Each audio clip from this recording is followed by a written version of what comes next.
What kind of day is it? It's a White Claw day. Light and refreshing tasting, uniquely cold wave filtered. There's an iconic flavor for everyone. Come on, grab a pack. White Claw. Grab life by the claw. Please drink responsibly. Hard seltzer with flavor. White Claw Seltzer Works, Chicago, Illinois. You're listening to FM 105.7 and AM 1340, WKGN Knoxville, and W289CU Knoxville, Fan Run Radio.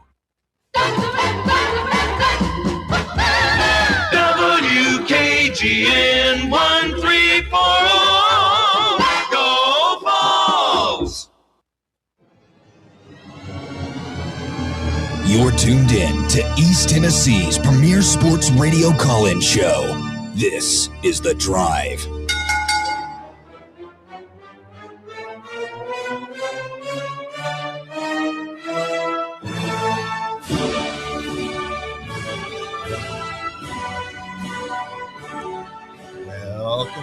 Welcome. It's 43 days till football time in Tennessee. Can you feel it?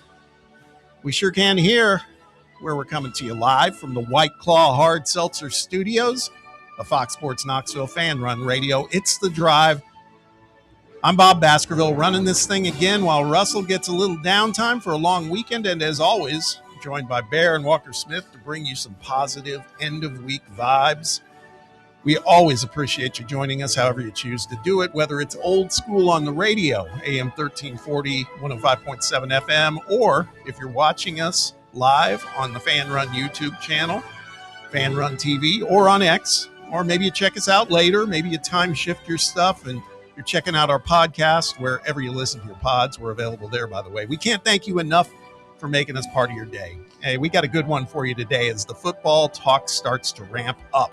We'll be joined in about 15 minutes or so, a little over that, by Chris Phillips of SEC Unfiltered to post-mortem SEC Media Days and look ahead to that gauntlet of SEC football that is just around the corner. Now, Chris is sometimes a bit of a hot taker, but I'll say that this time around, he's just like us in that he's more intrigued by this edition of the Vols than most pundits, so we'll get his take on it all at 3:20. Then in the 4 o'clock hour, we'll continue to talk Tennessee football, DGG, the quarterback scenario, maybe even a little basketball when friend of the show and Vol football OG, Reed Carringer of Football Time in Tennessee magazine, hops on with us. And while we're still full steam ahead on football, speaking of hoops, based on what we're hearing from yesterday's open practice for Vol basketball, how can you not be excited? Juke Harris, Terrence Hill, Braden Liu, all showing out, and many other storylines to discuss. So you can bet we're going to cover that today too. Caller pace was strong yesterday, so we'd like to hear from you all again today. You can be a part of the program a few different ways. Phone lines, give us a call there. They're open, 865-966-3435, or you can always interact with us on the YouTube live chat at the Fan Run Sports channel. And while you're at it, make sure you show the love. Hit that like and subscribe button. Big Friday show is on the way, so let's get to it. Let's say hello to the fellas. Bear, Walker, how you boys doing? Happy Friday. Doing good. Surprisingly for a, middle of the summer, Friday, lazy Friday afternoon, we do have some big sports news popping today. Yes, sir. Yeah, there's a lot, man. Fallout from SEC Media Days is complete. LeBron James has a new home. Yeah. Tony, I didn't get a chance to listen to TB this earlier today. I was curious what his reaction was. Bet he's happy. They got the 76ers now have LeBron James in the fold for 2 years. Here's the thing I'll say about that is when I first saw it, I was like, yeah, this is the most LeBron James thing ever. He's just going to go be a mercenary and chase rings, but he is doing it for the league minimum.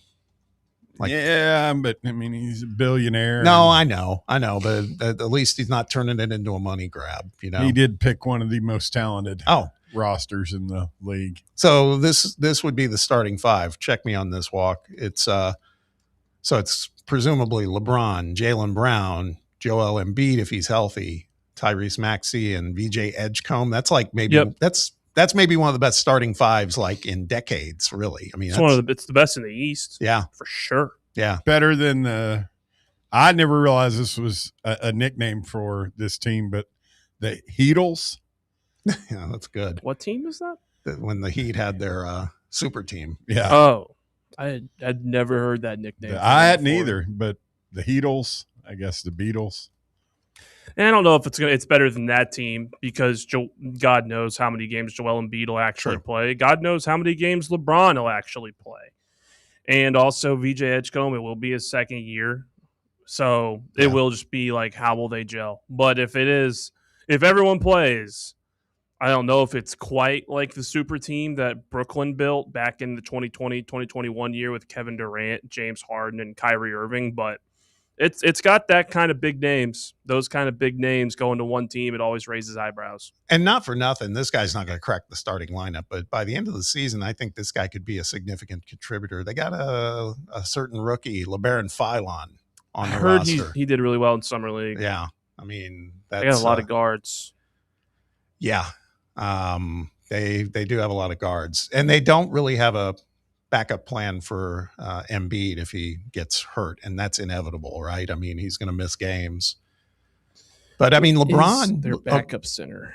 Yeah, check that out. LeBron. So what? LeBron's like their third option, maybe fourth. You know, if Embiid's scoring wise, yeah. It goes probably Tyrese Maxey and Jaylen Brown are 1A and 1B. And then you go with LeBron. But if Embiid's on the floor, he probably is the fourth option because if you remember, whoever watched it back when they played Boston in that first round and upset them, when Embiid played, he got the ball on every single possession. Right. So that's the type of ball dominance that he'd be. And it'll be cool because, he scores a lot, but we all know he's a great passer. Like, this is a dream of the amount of options you have for someone who's 42, trying to win a championship, going to pay the minimum. Let me just set up all four of these super talented guys all around the floor. Yeah.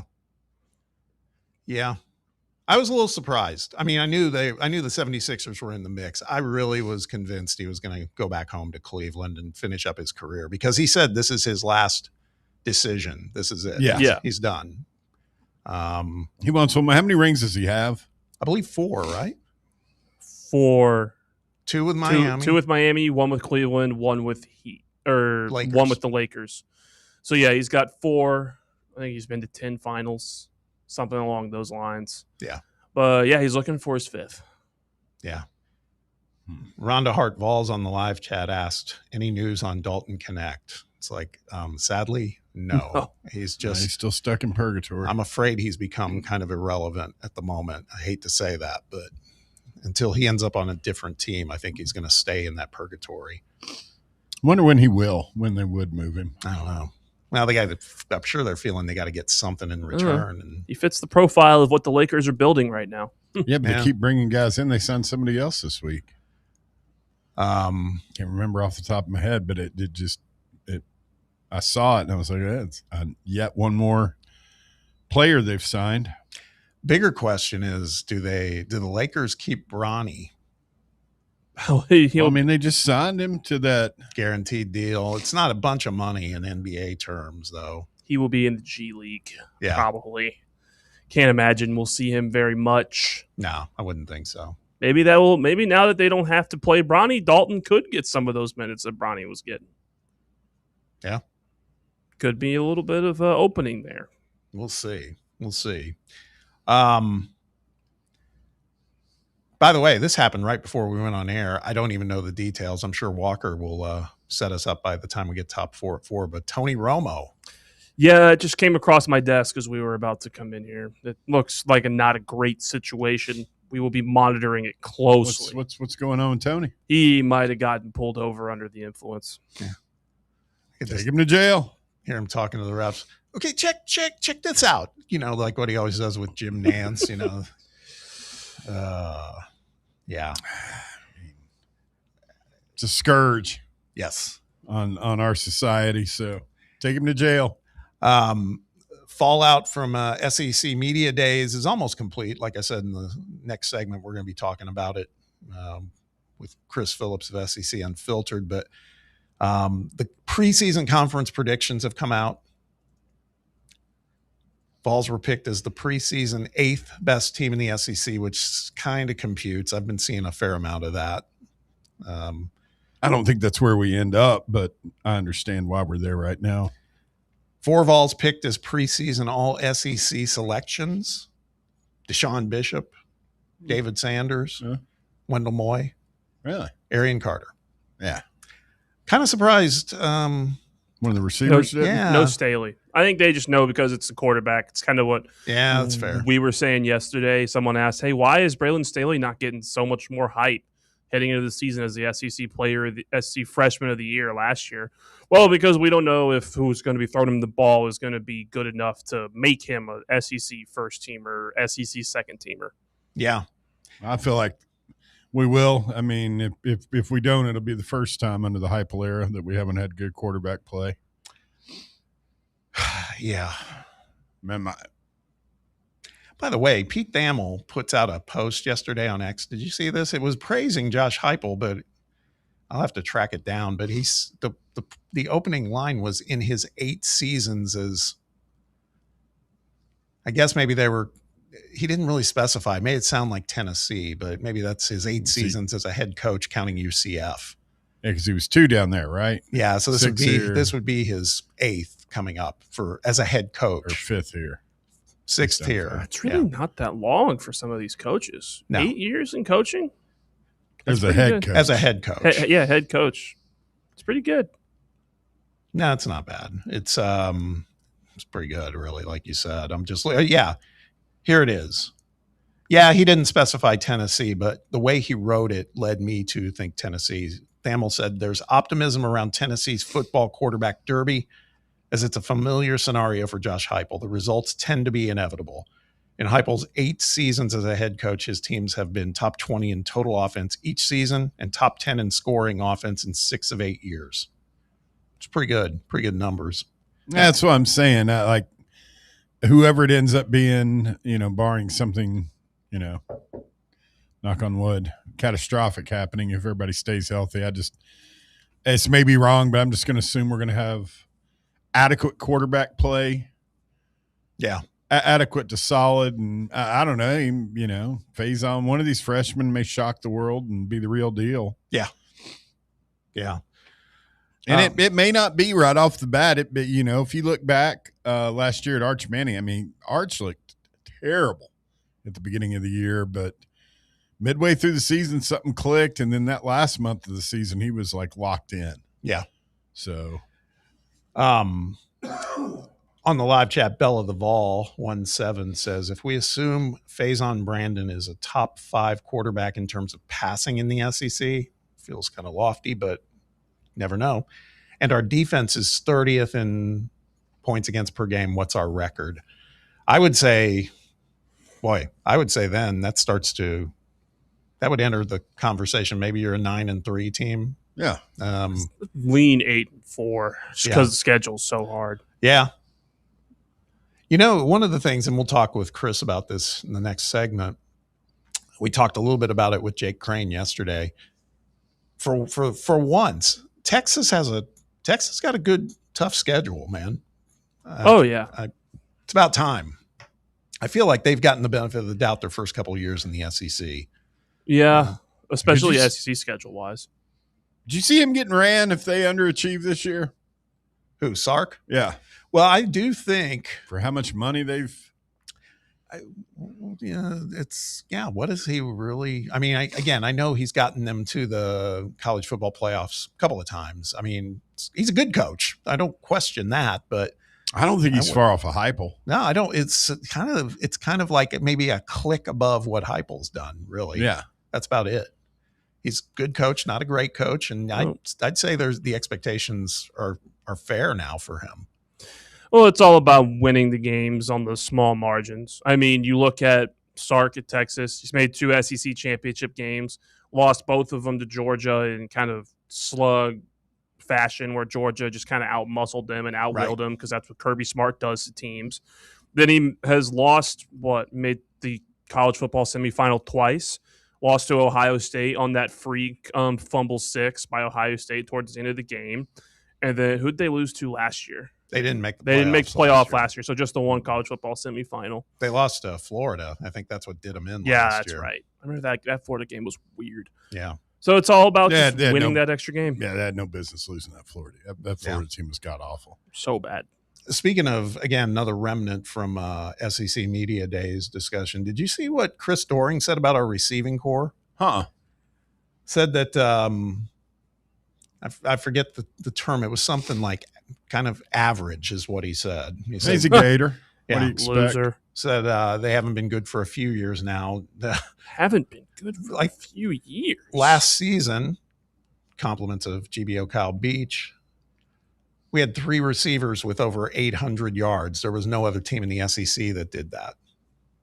We had the number 1 passing offense in the conference Right. last year, did we not? Yeah. I mean, some of these guys they just say stuff, and it's. I've actually liked Doering for the most part. This one was I never liked that guy. It's like, where the hell did this come from, man? Going all the way back to when he played for Florida. Yeah. Punk and clown. But that's just, I don't know. I mean, that's a bad look for SEC Network or ESPN, whoever. Yeah. So they put that guy in the air, and then just to say something that's patently false. I mean, I'd take the orange flavored glasses and the, me being a Tennessee homer out of it. Just, it's factually wrong, Bob. Bella the Vol says the only year Heupel had a Tennessee quarterback not in the top 5 in SEC passing was Nico. Yeah. I mean, he wasn't very accurate with his deep throws. And funny enough, that's the year we made the college football playoff. Go figure. That was because Tim Banks was our hero and then became our GOAT. We had that. I mean, who all was on that? I mean, that defense was loaded. It was Jermod McCoy's one year that he played, and Ricky Gibson when he was really good out there. Jacoby Thomas was on that team too. Yeah. Defensive line was stout. Some of those guys are playing in the NFL. A couple of them will be. James Pierce Jr. that was his best year in Orange was that year. So is any more news on him? Is he going to get to play this year since they kind of dropped the charges basically? I mean, knocked him down to I don't misdemeanors. I don't know. Let me see if I don't know. I mean, camp is starting soon. I wonder if he'll be going to camp. I still don't understand that at all. I feel like if me and you got in our Lamborghini, Bob, and attempted to run over a police officer, we'd be spending some time in the Middle Tennessee correctional facility for men. Don't get me in the Lambo when I'm in a bad mood, man. We're not first. You and Mrs. B are beefing. Yeah, exactly. Brian Hunsucker, correct. So Thamel's point, it was a little muddy the way he wrote it, in my opinion, but he was correct. So Heupel's had 8 years as a head coach. 3 years were at UCF. Yeah. 5 at Tennessee. He's entering his 6th. So, okay. Yeah. So James Pierce Jr. did rejoin the Falcons. Rejoined them back in the middle of June. So he looks like he's going to play. I bet you there's some suspension in order for him, a couple games or something. It's just got to be. I mean, dude, come on. Yeah, has to be. All right, we're going to hit our first break. When we return, we're going to put a final bow on SEC Media Days now that we've gotten the preseason predictions for the standings from the media as well as the All-SEC team. We'll talk about that. We'll also talk about just the road ahead in the SEC and get the perspective from a guy whose team covers it and does a good job of it, covering it all the time at SEC Unfiltered. Chris Phillips will hop on with us and we'll chop it up a little bit. So we'll do that on the other side after a quick timeout. So stick around. We'll see you back here in a few. You're listening to The Drive, and it's Fan Run Radio. The Drive. For the fans, by the fans. This is Fan Run Radio, Knoxville. Hi, I'm Dr. Michael Costa at Knoxville Smiles. In addition to routine dental cleanings, Knoxville Smiles also offers cosmetic dentistry services such as teeth whitening, Invisalign, dental implants, cosmetic veneers, and much more. Our state-of-the-art facility goes above and beyond when it comes to cleanliness to keep you and your family safe during your visit. Take a virtual tour of our state-of-the-art West Knoxville facility today at knoxvillesmiles.com or just call us at 865-539-1776. Is your yard starting to look more wild than welcoming? Yeah, don't let your landscape be that house on the block. At ECR Total Landscapes, we make sure your outdoor space is something you're proud of. From de-weeding flower beds to leaf blowing, trimming, mulching, and more, completely customizable to your property's specific needs. We'll handle it all. Why spend your weekends sweating it out in the yard when you can just sit back and enjoy it? That's the ECR difference. And right now, new customers can get 10% off your first month of our monthly maintenance package when you sign up for a full calendar year. That's right. Consistent, reliable service at a price that makes it easy to get started. No sweat, no hassle, just a better looking lawn week after week. Call ECR Total Landscapes today and mention promo code FANRUN to save 10% on your first month. Call 865-384-2012 or visit us online at ecrtotallandscapes.com. Barley's has live music on weekends, general team trivia on Wednesday nights at 8 p.m., and now live sports trivia courtesy of the Knoxville Trivia Guys every Thursday night upstairs. The game starts at 7 p.m. and is free to play for everyone, so head on down to the Old City and show off your sports knowledge and win gift cards to Barley's. Use those gift cards to buy some delicious food and drinks, and you can take it all in with their wide selection of TVs and indoor projectors. Barley's Tap Room and Pizzeria. Citizens National Bank. Experience the thrill of traveling with C&B's exclusive travel program. Customers age 50 and above with a Plus Perks checking account can participate, ensuring a safe and delightful travel adventure. Take a day trip or an overnight trip. Travel domestic or international. C&B is always on the go. Citizens National Bank. Banking never felt so good. Member FDIC. Welcome to Axle Logistics, where excellence isn't just a goal, it's an energy. As a leading third-party logistics company, Axle is powered by an award-winning culture built on a work-hard, play-hard mentality. Here, the drive for success is contagious and hard work never goes unnoticed. Whether you're just starting out or looking to level up, Axle Logistics is the place to launch your career. Join us and take your ambition to the stars. To learn more, visit axlelogistics.com.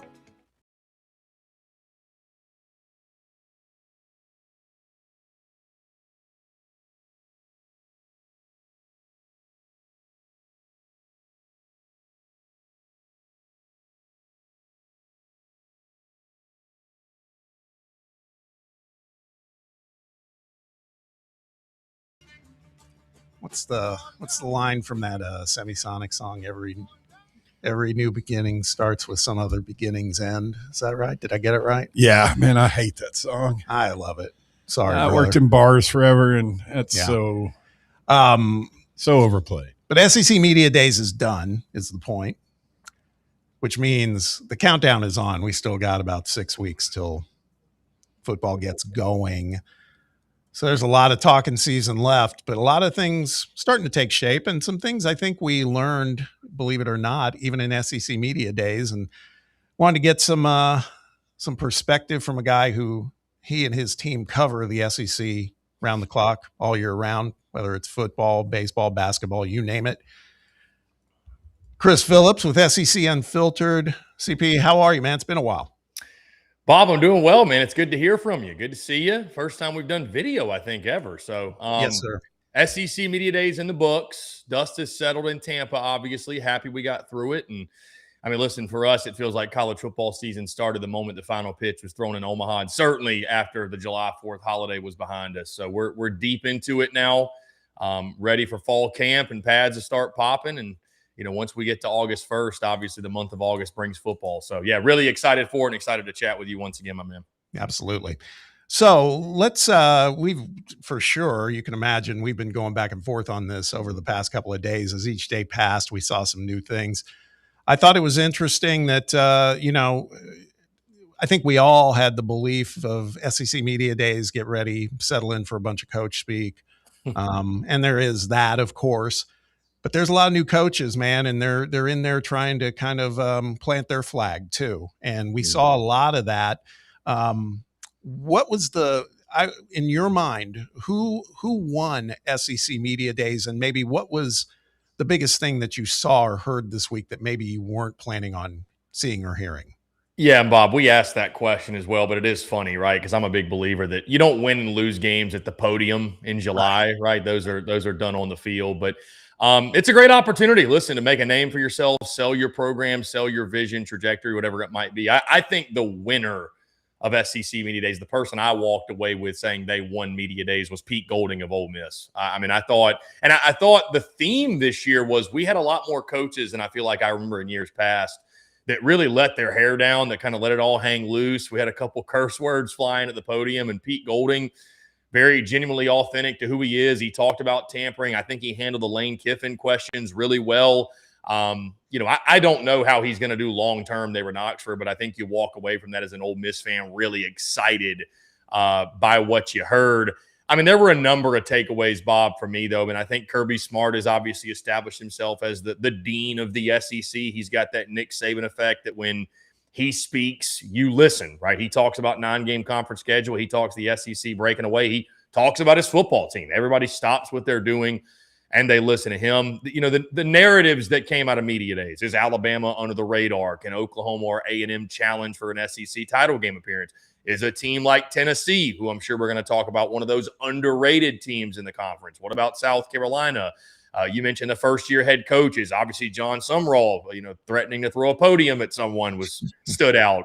Right. Will Stein getting up there and kind of having his Kurt Signetti moment, saying, we're going to win big because of me. So this was one of the more, for as exciting as Media Days can get, I think this was one of the more exciting SEC Media Days. And Bob, the final thing that I'll add is this. One thing that I learned, and maybe it was a little bit unexpected, but LSU football at this point with Lane Kiffin, Bob, they don't move the needle. They are the needle. I mean, it was just from day one, all you heard about was LSU and its national title or bust. And Lane Kiffin didn't speak till the final day. Yet we were talking about LSU all week long. So whether you love them, whether you hate them, same goes to say for Lane Kiffin. LSU football at this point, they are sort of the barometer that moves the needle in college football. But yeah, it was a more fun and exciting Media Days than some years past. I think a bunch of new faces can do that. They sure were the needle for SEC Network's coverage. My God, man. The love fest in the first couple of days as we awaited them coming to Lane Kiffin's moment. It was something else. Let me expand then on, like I said, a lot of coach speak, but so you talked about some of the stars and a lot of those new coaches too. Was there any coach who came up there? Because I don't want to sound too much of a sheep here. I'll answer this myself first, and I want to pivot the question to you. I was going to ask, which coach's session had you coming away feeling better about their respective team's outlook? I actually came away feeling better about Josh Heupel talking about Tennessee's. Now, that doesn't have to be your answer. I'm just wondering if there was a coach that you weren't expecting where it was like, all right, I'm willing to, see what these guys can do, because you're right, they got to do it on the field. Well, Bob, I want to start by saying this, preface my answer by saying this, because I don't know if your audience or how much they've been paying attention to our content and some of the things I've been saying, but Tennessee is a team for me that I think is underrated, and I'm higher on, I feel like, than most going into kickoff. So I do agree with you that Josh Heupel, when you hear him start to talk about and reflect on the roster, and you start to kind of look at it and go, maybe the downfall isn't coming like some out there are predicting. But the reason I let off, Bob, with that is because the answer I'm going to go with is actually Clark Lee at Vanderbilt. So I needed to preface right where I was going. But yeah, I mean, listen, Vandy, for me, admittedly, I've done my game-by-game predictions. That's how I came up with my record or my predicted order of finish, and we'll start dropping those next week. And Vandy was a team that I was surprised how down on I was. There's a lot of new, of course. What is Vandy football without Diego Pavia? But Clark Lee's a guy you listen to, and he believes so strongly in what they are doing at Vanderbilt and what Vanderbilt football can be and what it's not always been, that I left that, number one, feeling like I could run through a brick wall, and number two, maybe saying to myself, maybe I am too low on Vandy. Maybe this is not winning 10 games a year, but maybe Vandy being a force in the SEC or an opponent you really have to take seriously on a week in, week out basis is the new reality of SEC football. So Clark Lee was one for sure. And I think the other, I'd say probably Brent Venables was another that I felt really good about hearing from him after his time at the podium. Yeah. Interesting. Yeah. It's so weird with Oklahoma. I have to say, I was last year in Tennessee, played them last season, obviously lost to them here in Knoxville, and they made the playoffs, but Oklahoma is one of these teams, and it's obviously a program rich in tradition, and they have a lot of expectation, but to me, I keep kind of finding myself, I guess, forgetting about them because I keep thinking about Georgia. I keep thinking about Texas. I keep thinking about Kiffin. And then, of course, Tennessee. But Oklahoma's, I think, situated pretty well too. I mean, but I do think for Venables, it's one of these seasons where you gotta keep delivering at this point. Yeah, and I think the reason, Bob, that you and I and so many others, I don't know if forget about them is the right word, but overlook them, it's because it's not flashy. It's not sexy. They win games with defense, or they have won games with defense. Obviously, that's the big question this season. Can the offense take the next step? Can John Mateer be better? Can they produce some sort of run game, be more consistent offensively? I mean, you think about this, and I know John Mateer had the thumb injury last year, Bob. They didn't eclipse over 400 yards of offense after the month of September. I mean, and they still went 10-2 and made the college football playoff, which is crazy enough to think. So I think that's why it's kind of easy to overlook them. But you're right. I mean, listen, not long ago, I recall that people were talking about John Mateer as a potential Heisman Trophy candidate, and that was last season. And I'm still high on him. I don't know about going to New York, but I think he can take a step forward. I think he can raise his floor ever so slightly and eliminate some of the silly mistakes and turnovers that cost them a season ago. I think this offensive line should be primed to be one of Brent Venables' best since he's been in Norman. So, and I think they flipped the tight end room. I think they got some nice pieces on the outside at wide receiver. And here's the good news, Bob. They don't have to be great on offense. They just have to be slightly above average because the defense is probably going to be top 3 in the SEC, if not the best in the SEC. So I think Oklahoma, they're actually that third team for me when you talk about, I think it's Georgia and Texas, and then there's a little bit of a gap. I think Oklahoma could be that third team that challenges actually to get to Atlanta and certainly challenges for a playoff spot. I loved what Pete Golding said at Media Days. I will say that. I talked about it earlier in the week, and I thought it was really impressive that he just kind of pivoted and became himself after a couple statements, and that was awesome. And it just feels like it still feels like there's a lot of love for them as a team that they think that a lot of the pundits think are going to make the playoffs. And I'm not entirely sold. Am I wrong in that kind of position? No, I was actually thinking about this today, and they're my 4th team that I have in the playoff from the SEC, Bob, that being the Ole Miss Rebels, actually at 9-3, interestingly enough. I think this is the season that we finally see a 9-3 SEC team make it just because 9-game conference schedule, strength of schedules, et cetera, et cetera. But, yeah, I was thinking about this morning that they are one that feels that's probably the one I'm most nervous about when it comes to those top 4 or 5 or 6 or whatever teams picked in the predicted order of finish. It's like, what if it doesn't go the way that we all expected? I know they have Trinidad Chambliss, Kawan Lacey, but Bob, they got to replace over 3,000 yards of receiving, right? They got a lot of new faces on the defensive side of the football that they need to gel and mesh and come together. And listen, I understand what Pete Golding did in the playoff and against Georgia, but that was a really unique circumstance. What if it's different? His first full season being a head coach and leading the Ole Miss Rebels onto the field. And I mean, what if that week 3 game doesn't go the way of Ole Miss and they lose to LSU and they lose to Lane Kiffin on their home field? Does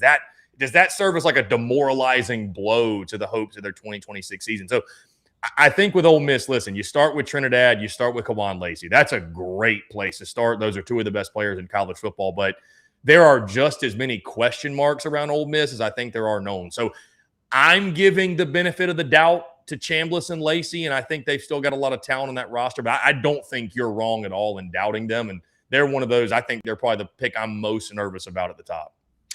Talking with Chris Phillips from SEC Unfiltered, just kind of looking ahead to what should be a banger of an SEC conference season. It always is. I think this might be a good dovetail off of what we were just talking about. So, and you might have answered it with some of these other answers, but if you would think, who is your most overrated team in the preseason so far, based on what we're seeing with the preseason conference rankings, compliments of the media, et cetera, and your own picks for that matter, who do you think could stand to be the most overrated? And then maybe who is going to be maybe the most underrated? Because we've talked about a couple teams that probably fit the bill on both sides of that.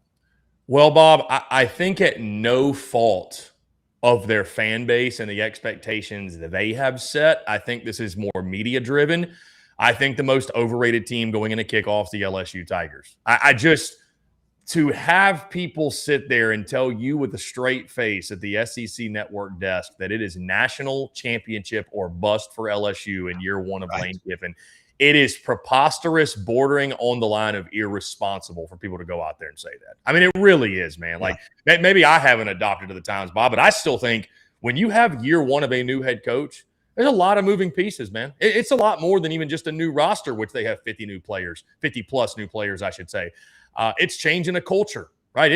I mean, there's so much to it. All the verbiage, everything in your day-to-day is different. Now, I understand LSU, as Lane Kiffin likes to say, is just different, but I just think year one, you're putting the cart before the horse here. I think year two is when we start to get to those college football playoff or bust expectations, and maybe we're talking about a national championship. I think year one still is more so about laying the foundation. I get all the money they spent, but ask the New York Yankees how it feels to spend the most money. Do you win the title every year? It's not necessarily how it works. So I think LSU from that standpoint is overrated, underrated.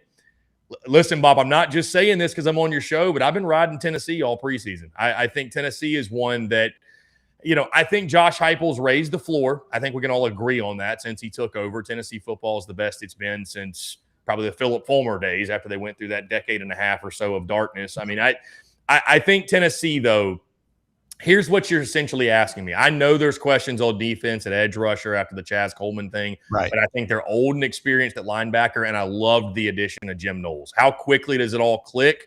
How quickly they adapt to his scheme and systems and everything. Arion Carter was at Media Days, said that they're grasping it really, really quickly. They felt like the process has been expedited, if you will. And then offensively, you got a 1,000-yard rusher. You got 4 starters back on the offensive line. Could be one of the best offensive lines in the conference. Braylon Staley, Mike Matthews back. I think they can more than fill the role that is left, the vacancy by Chris Brazzell. So you're asking me to bank on, will Josh Heupel get quarterback right? And I mean, Bob, he's gotten quarterback right every time. I'm not saying if they roll with Faison Brandon that, there won't be some bumps in the road with a freshman. And I'm not even saying if they go with George McIntyre, there won't be some bumps in the road, right? But I mean, the year they went to the playoff, let's call it for what it is. They got very subpar quarterback play, and they did it with rushing game and defense. So I'm not sitting here coming on your show predicting Tennessee in the playoff. But what I'm saying is I think for people to insinuate that, Tennessee is just going to completely fall off and be a fringe bowl team, I think is a little bit ludicrous. So I'm buying stock in Tennessee. I think they're closer to an 8 or 9 win team than they are a 5 or 6 win team. Yeah, it sure feels like beyond Georgia and Texas, although I still think Texas, and that's a whole nother conversation, Sark and Texas are probably just maybe a click ahead of what Heupel has done here at Tennessee. But I do think they're the clear-cut 1 and 2 right now. And after that, man, it feels like there's for sure 5 or 6 teams that, depending upon what kind of heater they could get on, they could end up being in that field of 12. Yeah, no, it's wide open after Georgia and Texas. I'd agree with you. And even Texas, a lot to prove, right? I think that week 2 matchup against Ohio State, we're going to learn a lot. Texas is another one, right? They sunk a lot of money into the roster. Heck, you heard Sark. That was another big takeaway from Media Days, Bob. You heard Sark talking about, clearing cap space. Welcome to the new era of college football, right? Yes. Like, hey, you want this much, we'll give you this much. Hey, we can't agree to terms. Well, we want this other guy anyway, so don't let the door hit you on the way out because we got another guy we're trying to pay anyways. It is what it is. It's business is business. I get it. It's just the NFLification of college football. It is what it is. But, yeah, I mean, listen, from a roster standpoint, if they're not in the SEC title game, Bob, I know their schedule's difficult. Let's just say if they're not in the college football playoff, because like getting to the playoff, look, winning a national title is how this season will be judged for them. But if they're not in the playoff, boy, something went terribly wrong. And Steve Sarkisian will have some really, really difficult questions to answer at season's end because you look at what they added. I think they brought in Will Muschamp at DC, Bob, solely for the purpose of beating Georgia, just in case they run into them, right? So you expect Arch Manning, the way he finished last year, to take a big step forward. You add Cam Coleman, you add Raleek Brown, Hollywood Smothers at the running back position. They could be the best offense in all of college football, and then defensively with a guy like Colin Simmons returning, Will Muschamp leading the way. I mean, Texas has all the pieces, but Bob, have you ever heard this before? Texas hype coming into the season and they fall flat. So that's the big question there. Can the Horns finally get it done and get over the hump? Absolutely. Hey man, I got one more question for you. Appreciate your time as always. And let's bring it back to Tennessee for a second. We haven't even talked about David Gabriel George, and I want to get your thoughts on him. And And it's one thing when we talk about a quarterback that's coming in 5-star and, you know, how that ripple effect can happen. We had some of that with Faison Brandon, and hopefully that'll play out well this season. But how transcendent do you think that this commitment to Tennessee by David Gabriel George, DGG, can be for the Vols, not just for the program in 2027, but beyond, in terms of maybe perhaps bringing in other talent, et cetera? Yeah, Bob, I think that's the point. You just hit the nail on the head, that it you know, momentum is a real thing, right? And so, like, when you see a big time prospect and a big time guy, and of course everything's on social media now, so when some of his friends start seeing him go there, and you're like, man, maybe I should go there too, what's going on? Yeah, it helps build momentum, and momentum's real in recruiting. So especially if he's able to get there, he plays early, he has success, other guys will see that. And Bob, great players want to play with great players. So the idea of Faison Brandon and DGG in the backfield together next year, boy, that's a pretty fun thought, right? And so there's going to be guys, whether it be receivers or linemen or whoever else, or even defensive guys, they're going to want to come play with and for that, you know? So it only builds your brand. You want to be known as the fun, attractive place to go where they also winning is done. And I think it's big for the program. It's big for Josh Heupel as well, because let's face it, there is pressure going into this season, but I hope people can see, obviously, what he's still building. I think that's important to keep in mind. So it was a huge pickup, and like you said, what it means for the future and continue to build that Power T brand is huge. Yeah. Hey, man, this was fun. I appreciate you spending some time with us. Let the listeners and viewers know you guys got a lot going on over at SEC Unfiltered. Let them know where they can find you guys. Yeah, Bob, it's always a pleasure. I appreciate you having me. We're at SEC Unfiltered, X, Facebook, Instagram, TikTok, YouTube, podcast. Our football-specific show is actually called Chewing Clock, which airs Mondays and Wednesdays at 10 a.m. Central if you want to check us out there. And again, it's all over the socials. It's all over YouTube and podcast and whatnot. So, Bob, I always appreciate it, man. Really, really great time as always, and looking forward to kickoff. Yeah, man, it's going to be here before we know it. Let's hope, right? Absolutely. Yeah, buddy. Have a great rest of the summer. Appreciate it. And I'm sure we'll be talking again soon. Absolutely, Bob. You're the man. Appreciate you. Thank you, Chris. How about that, Walker? Actually, some Tennessee love. Some good analysis right there. And he's one that he wouldn't, honestly, I don't think so. I mean, he's a takesman, sometimes not so good, but let me tell you that some of them are good. And he's not one that's going to pander. He tries to shoot straight. So he had texted me a little earlier and said he's, to quote him, intrigued by Tennessee. And again, I've kind of become a little bit that way ever since the DGG signing, even though he's not going to be on the field this year. I just feel I got a different level of comfort with this team, for better or worse. We'll see. Yeah, I think it's just reinforcing that comfort we have with Heupel. Because, we've floated around the hot seat phrase with him all summer, and you still see, you still got the recruiting fastball. You're like, oh, maybe this guy does still know what he's doing. And maybe he actually does have a good plan going into this year with a good quarterback. So all we can do now is wait and see. I love the optimism. I agree. We just, you got to believe, right? That's where we are. All right, we're going to hit a quick break here. When we return, we'll talk a little more about these SEC Media Days media picks. We know where Tennessee's situated. We've talked about it. They're preseason picked at number 8. Let's talk about some of those other teams in front of them and all of that. So a lot more to come as we wrap up hour 1 of the show. Stick around. We'll be right back. You're listening to The Drive, and it's Fan Run Radio. The Drive. Big Orange Country's home for sports. This is Fan Run Radio. What kind of day is it? It's a White Claw day. Grab a pack, grab your friends. Everything else in life can wait. Your friends shouldn't. Let's go. White Claw. Grab life by the claw. Please drink responsibly. Hard seltzer with flavors. White Claw Seltzer Works, Chicago, Illinois. Where are the best ribs in the Volunteer State? Rickard Ridge. Who has the best barbecue catering packages in East Tennessee? Rickard Ridge. And where is the most beautiful setting to enjoy a meal with family and friends? Rickard Ridge. Rickard Ridge Barbecue. Just a quick ride up I-75, take exit 134, hang a right, and Rickard Ridge is on your left, just inside Cove Lake State Park. Vol fans, reimagine your home at Broadway Carpets and Flooring for any remodeling or building needs. With a variety of carpets, rugs, hardwood, vinyl, and stone, Broadway has all the flooring and installation options you're looking for.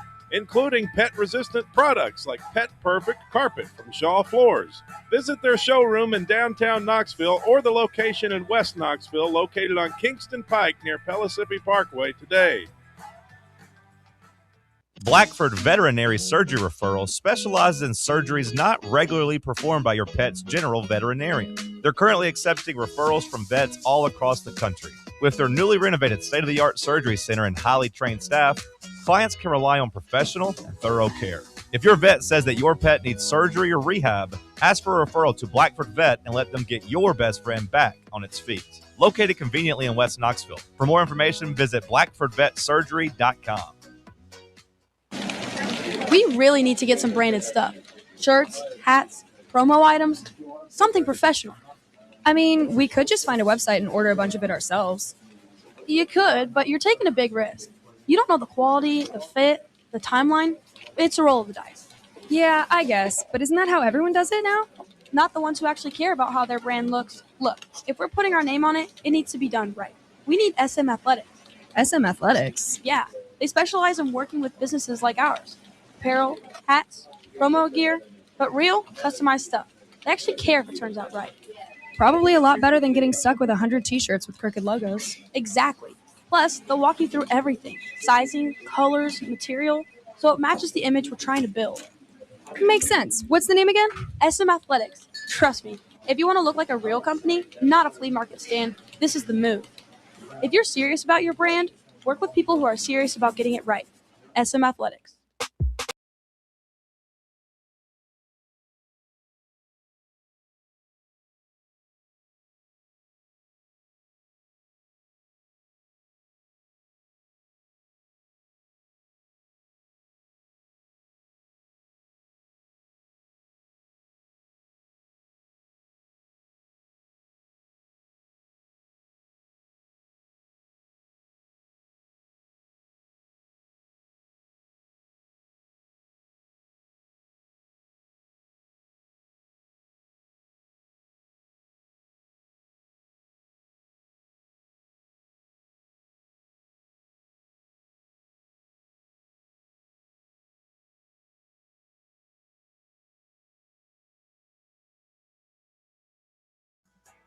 Just talking a little SEC football. As we were saying, the media has weighed in after SEC Media Days, and they put out they do this every year where they vote on their predicted order of finish for the schools. And what'll be interesting here is I want to talk about is, they've got them in order of who has the most votes, and then also who has votes to win the conference championship. Okay. So number one, no surprise, is Georgia with a leading, they're the leading vote getter, obviously at number one, but they're also the leading first place vote getter or champion vote getter at 88. Texas number two at 57. And just like we've been saying, just like we were saying with Chris Phillips, who was just on a moment ago, Texas, they got a tough schedule, man. If Texas makes a deep run this year, then they have earned it, and I'll feel maybe a little differently about Sark. But right now, I don't know, man. Feels like a lot of love for them. That's all. I mean, they've got, a Manning, a quarterback. Yeah. They're loaded. They spent a lot of money on that roster. Yeah. Sark, for the most part, is a pretty good coach. He's yet to, what's the furthest he's ever been? College football semifinal against Ohio State in 24. Well, and then they made the playoffs the year when it was still 4 teams. They lost to Washington in that one. Yeah, they did. That's right. So semifinals. What did he do at USC before he didn't do much before he flamed out there, right? No. Then wasn't he at Washington before USC? I believe he was Washington's coach, University UW, and then at USC and didn't do well there. Then he went through the Nick Saban School of Coaching Rehab. Yeah. I mean, he had the problem, whatever happened there. Yeah. So, again, I think he's a good coach. Don't get me wrong. I just don't know if I don't think he's in the same conversation like as a Kirby Smart or a Kurt Zignetti. And feels like Texas gets a lot of love, though. Yeah. I mean, they always do. I don't know that he's I don't put him on that same level as DeBoer yet. Yeah. I mean, for everybody in Alabama fans, the gnashing of teeth and all that stuff. I mean, this is a guy, he's made a national championship game. Yeah. He's won everywhere he's been. So, where did they have them? Actually, I don't think they haven't made a national championship game, right? They've gotten to the DeBoer did. DeBoer. I thought you were still talking about Sark. My bad. No, huh? No, I was talking about DeBoer. Where, out of curiosity, I couldn't remember where you said, where do they have Alabama? We haven't gotten to them. So we've only done the top 2. Number 3 is Ole Miss. And we just talked about this. I'm telling you.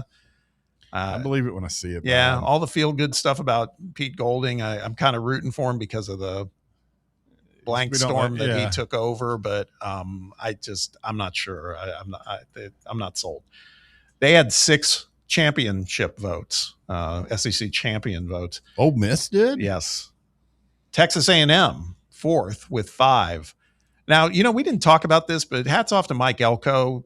This is the one thing I do like about Elko. He's pretty no nonsense. They asked him during his session at SEC Media Days, what do you have to do to keep your players motivated for greater things? And he goes, I show him the trophy case because it's empty.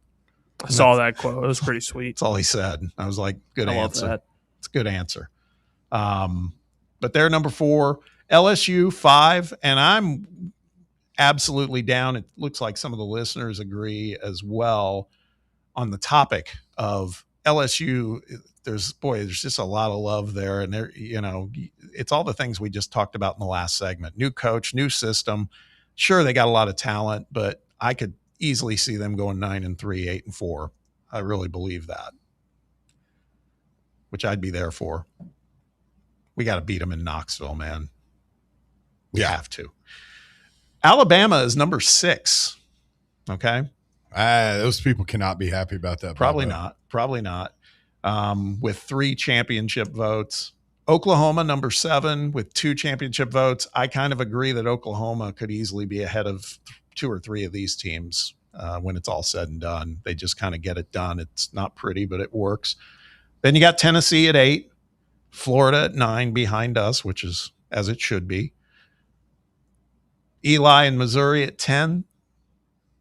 South Carolina at 11. There's some people, of course, Shane Beamer's playing that whole game of everybody thinks we're going to suck, and he goes, that's fine. We'll just show you. I want this to be the end of Wee Man. You really don't like that guy. I do not like him. It's been pretty easy to pick up on the past week or so. I do not like him.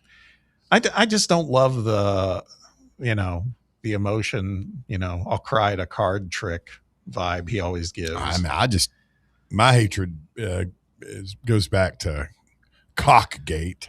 Yeah. 12th is Auburn. I think Auburn's being slept on a little bit. That's just my opinion. I think Auburn could be better than a couple of these teams right in front of them. Vandy at 13. Here's the one that blows my mind. They're situated in the right place. Kentucky at 14, but somebody gave them a first place vote. Matt Jones. You think that's who it was? I mean, it's got to be. It's one of the homers up not there. A first place, a championship vote, a SEC championship. There's no way in hell. Yeah, I'll be lucky to have a winning record. Yep. So Kentucky, it's just maddening to me. It's like who would do that, man? Total sheep. 15 and 16, Mississippi State and Arkansas. Don't look now, but Mississippi State, and I've had the chance to speak with Jeff Lebby on my podcast that I do.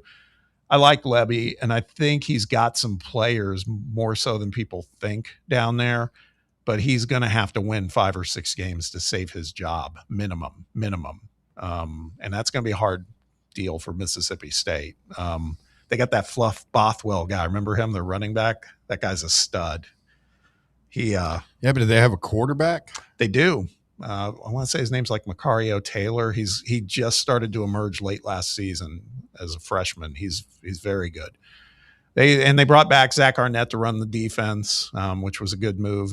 Mississippi State's one of those teams that I think could be slept on a little bit. I'm not saying they're going to go win 9 games, right? But I could see them upset somebody, win 6 games, maybe even in a great situation 7. You just don't know, but they're going to need to if Lebby wants to keep his job. And then 16th, Arkansas, nowhere to go but up. Ryan Silverfield talked a lot of stuff yesterday saying, I'm married to a hot wife because I'm hot. And I mean, he's doing that deal. Yeah, some of that. And it's like, yeah, you better win, bud. Oh, I hate it when they do that. It's same as it ever was with Arkansas. As far as who is it that did that before? It was an SEC coach. Well, different sport, but Donnie Tyndall did it. If you recall his introduction thing. Did you like him? I think he's a great coach, like a great X's and O's coach. He kind of skeeved me out otherwise. He just looked like, yeah, like one of the Munsters or something. It was just a weird for vibe. me, it was just more the being terrible at cheating. Yeah, well, that too. But I mean, as far as like, if I had to pick somebody, like if we needed a clean shot with a second or less on the clock on an inbounds play, yeah, that guy could scheme somebody. He could scheme a shooter open, but yeah, I agree. Sam Beard hops on the live chat. Oh, that should be good. He just said Camario Taylor is a beast. So that's the Mississippi State quarterback I was referring to. Sam. Talk about clowns. That guy. Yeah.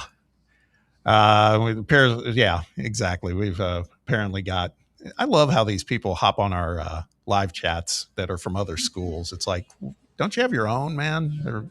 Everybody likes beefing with Tennessee people. Exactly. Oh, well. Enjoy the stay. All right, that wraps up hour one. We're going to take a quick time out. At the top of hour two, we got the top four at 4. Also, Reed Carringer from Football Time and Magazine, Football Time in Tennessee Magazine, easy for me to say. He'll be joining us in hour two, so stick around. We'll be right back.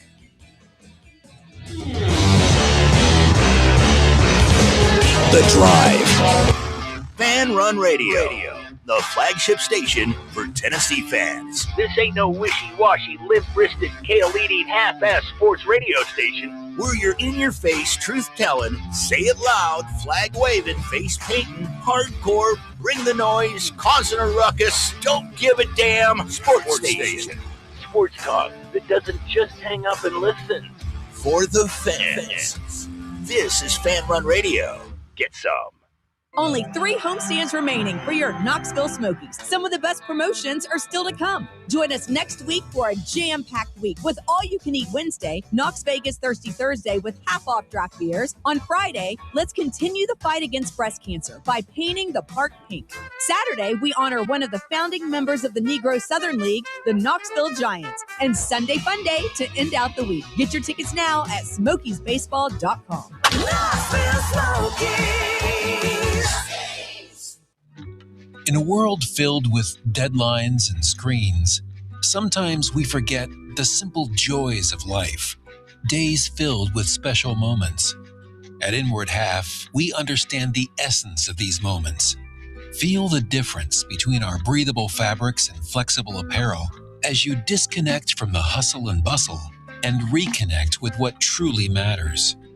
Inward Half, simple luxury for on and off the course.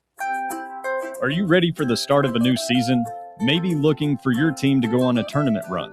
Get game day ready with Crumble. Head on over to your nearest location and pick up 12 pre-selected cookies plus exclusive toppers. When you're looking for dessert options, there's no question about who you should call on. Our listeners already know. Last year, the Dubai chocolate was a home run, along with the brownie batter. Oreo crumb was another crowd favorite. What new flavor will set the standard this season? If you're in the Knoxville area, there are 3 locations ready to serve you: Clinton Highway, Parkside Drive, and Maryville. Download the Crumble app to build your best lineup and vote on the best combos.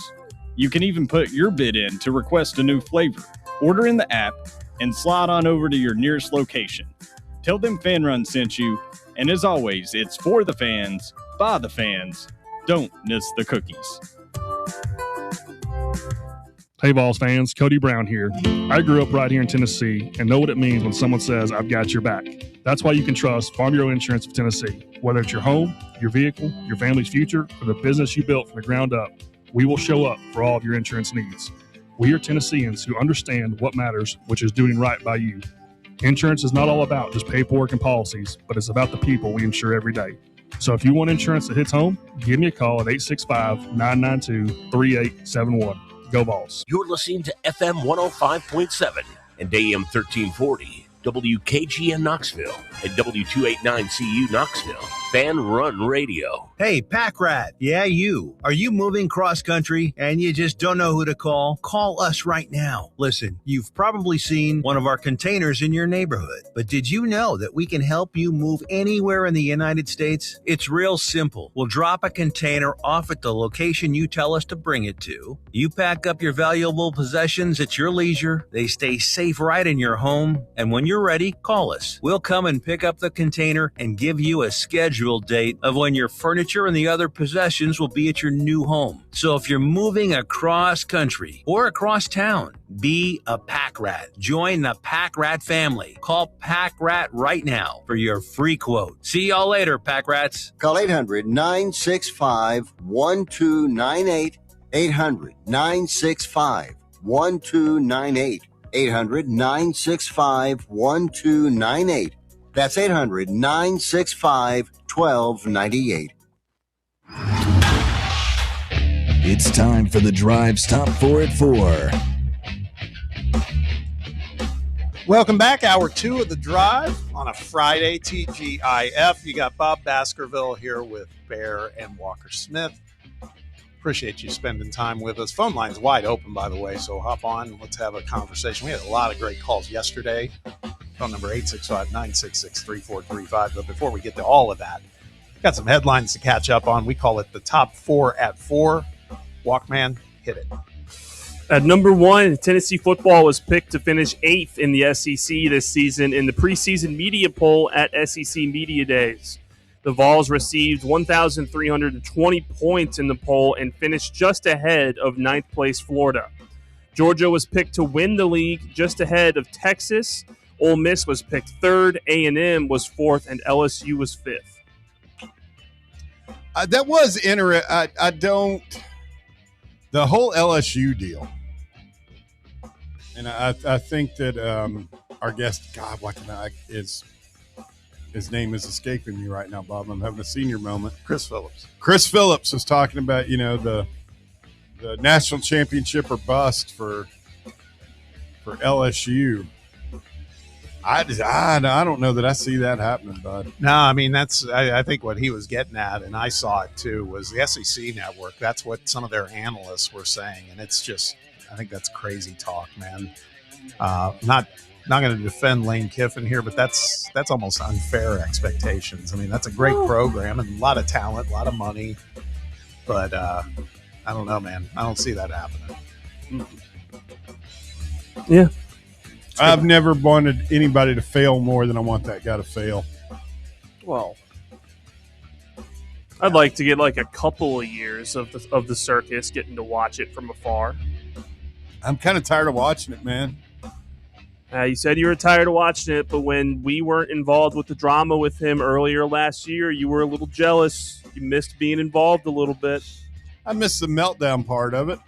The fans going crazy, but he's going to roll in here in November. And like Josh said, we'll be – I would imagine that's going to be, as Geraldo says, Bob, a borderline dangerous environment that night.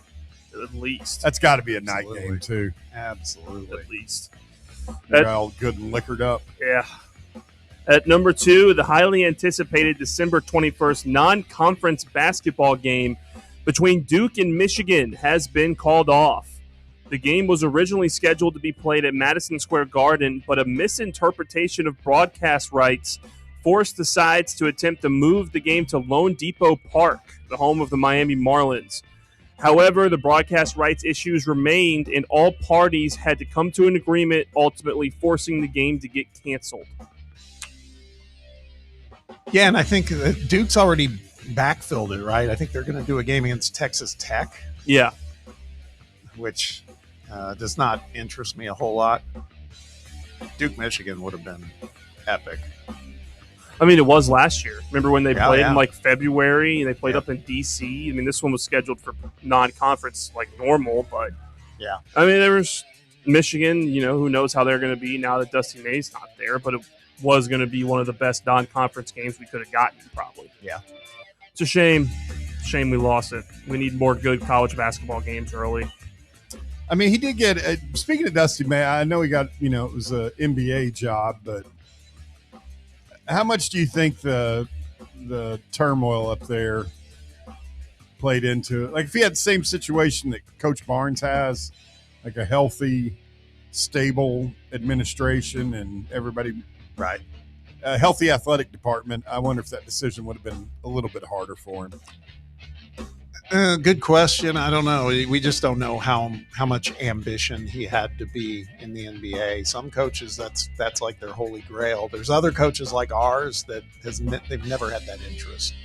They want to coach the college game. Yeah, I kind of wonder if ours doesn't think of himself as a teacher. Yeah. First. Yeah. Rather than just a basketball coach, a molder of men. Yes. Yep. At number 3, LeBron James, after saying he seriously considered retirement, is signing with the Philadelphia 76ers for his final run at another NBA championship. James signed a 2-year, $8 million contract with a player option. That was, I don't know why. I mean, we knew there was a decision coming at some point, and Philadelphia was one of the ones in the mix. But I'm not going to lie, that was kind of a stunner for me when I saw it today. I didn't expect it to get across the finish line. We knew they were interested in that, probably from a basketball sense, it made the most sense to go to that team with that roster. Yeah. But everyone thought, he's going to go to Cleveland. He wants to go home. There were rumblings about that. The early buzz was about Golden State with Draymond on his podcast saying he'd been working with him and trying to get him there. And then the whole Miami Heat thing earlier this week with the YouTube debacle they had made you think he was going there. I think you guys really overthought this thing. I didn't know who was involved with him. I knew he was going to land at the place where he had the best shot at getting another ring. Whoever had the most talented roster was where that guy was going to end up. That's how it played out. I thought he was looking for the best golf. That's why I thought he was going to go to Golden State. I didn't think he was going to Golden State. I didn't think Cleveland had a shot at it, just looking at the roster. Golden State, the window's kind of closed there. I do think I was a little surprised to see it on a Friday too. It's a Friday news dump, LeBron James. Yeah, exactly. Usually do that when you want something to kind of go away as far as a headline. They got the trash day. Yeah, I would expect it would be more beginning of the week stuff. But hey, man, he's doing it the league minimum and stuff. Maybe it's not so much about him for once. Yeah, I mean, I bet he was feeling pressure from the league to make that decision. Right. I mean, Adam Silver came out last week and was basically told him, like, hey, we need you to make a decision because we need to make the schedule and put you in prime time. So I bet he was hearing it from the league, like, hey, we need you to make this decision. Probably ended up happening sooner than he wanted, knowing LeBron and the dramatics he likes to do. And at number 4, former Dallas Cowboys quarterback Tony Romo was arrested overnight in Milwaukee on suspicion of operating while under the influence. Romo was spotted Thursday at around 6 p.m. while traveling southbound on Interstate 43 and performed poorly on a standard field sobriety tests. He was taken into custody for OWI book and was released. So apparently I did a little bit of research, Bob. Have you done your research? In Wisconsin, I think first offense is just a civil matter. He's only facing like a $150 or $300 fine. 6:30 in the afternoon. Sounds like Tony was day drinking. Oh, he was probably getting off the golf course. Yep, for sure. And probably not real surprising. The people of Wisconsin like beer. Yeah, a lot. I mean, think about that. Walker's right. Playing golf in Wisconsin this time of year, it's a dream. Yeah, climate speaking, it's that's favorable. That's a nice little place to be. And then, you get done playing golf. You probably had a few pops while you were on the course. Maybe you have a few more than a few pops. You seen his mugshot? No, that's what I'm saying. He continued on after the golf is what I'm saying. It's a pretty great mug shot. Yeah. Honestly. Bob, you golf much? I've golfed before. I haven't lately. I don't, the time is the challenge. If it were I always say this, if it were a 9-hole game, I would play it a lot, but it's a day, man, each time you play. It's true. We need to get a 9-hole round with the drive out there. I'd do that. Some team bonding. I would do that. It'd be rough whenever I come back out because I haven't played in probably 2 years. So we can all suffer together because I Yeah. don't know if any of us are very good. Yeah. I just ride around the cart. You just chauffeur us around. Well, no, drive your own cart.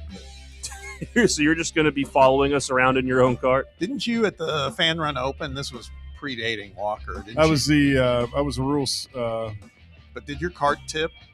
Yeah, almost. There were several of us. William, myself, and some. Remember, it was raining that Yeah, it was morning, and nasty we for came a down while. that first hill out there at the Wee course, and like it was, it got scary quick. Yeah, that was a fun day.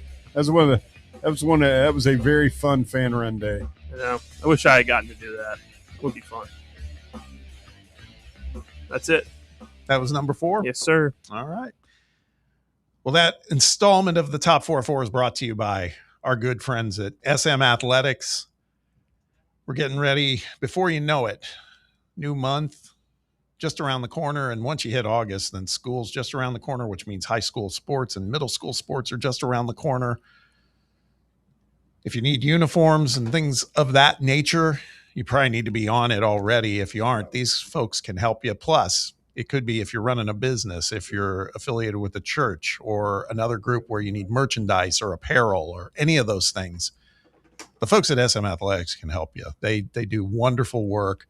They're big, but not too big. So you're not just a number. You're a human. They treat you like a really, really good client and great quality service, fair prices, and the product's definitely really good too. I've seen it firsthand. So if you want to learn more, you can certainly go to their website, smathletics.com, or you can give them a call, area code 865-966-3434. That's 966-3434. That's SM Athletics. Let's hop over to the phone line. Got a caller waiting. Got Tim on the line. Tim, you're on the drive. What's happening, man? Hey, guys. Hey, no shame in the 9 holes. And that's how you get good at the game. I finally found a place near where when I'm on rotation on my contract job down in Texas. Really? Good 9-hole course. It's got Love a few that. par 5s. So it's not, so it's like it's real golf, but it's only 9 holes. That's fantastic. Yeah, you're not using a pitching wedge every hole. In fact, the first time I tried it, I just took an alien club and a 9-iron and a putter, and it about killed me. So then I had to go fill out a second bag, which is really hard to do these days. I don't know if you've tried to buy golf clubs lately. It's not fun. Insane. But that's what you should do because it'll improve your game. You'll feel good. 9 holes is enough. No shame in doing that. And then when you get a Saturday, nothing much to do, and you want to go play 18 with your buddies, you'll play a lot better. So make it happen. I don't know. It's been years since I've lived in Knoxville. I don't know if there's any around, but I'm sure there are. Well, that's a really good point too, because that is what is my fatal flaw is I can go out there and you play a couple holes and I'm looking pretty good, feeling pretty good. And then you know, as many of us can do, you go on a string where it's bad shot after bad shot. And after sometimes the reason I also think 9 holes is beneficial is if you're hitting that kind of a dry spell, you know, the end is near and it's not 18 because Right. there's times where I'm like, hey man, I'm just going to ride for a couple holes and this is not going to play because Right. I'm going to start throwing things and that's no good either. Well, there's an old book that I was given after I graduated from UT, Ben Hogan, The 5 Fundamentals of Golf. It was a Sports Illustrated series, but it still applies today. It's about 144 pages. I've heard of this. And it is just excellent. There's like 8 key things that you do. And I faded a 5-iron the other day. I haven't hit a fade in years just by following those principles in that little book. Now I'm sure the game swings have more, there's more wild things now that people do, but just those basics, you'd be thrilled if you read that book and practice them on a 9-hole. It's life changing, man. Yeah, no doubt. Yeah, I appreciate that.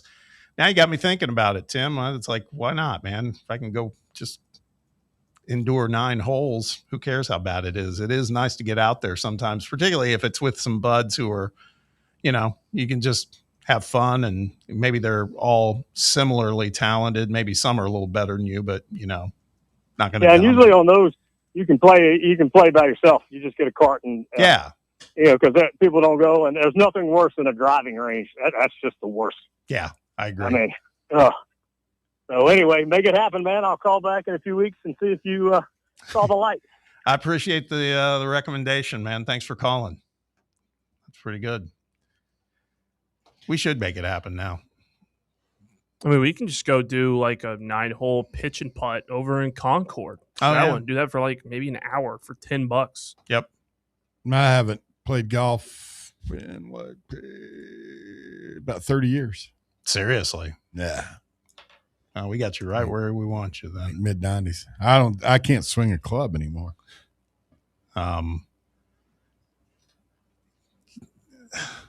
It is we talked about this when the hour ended. I'm just going to say it.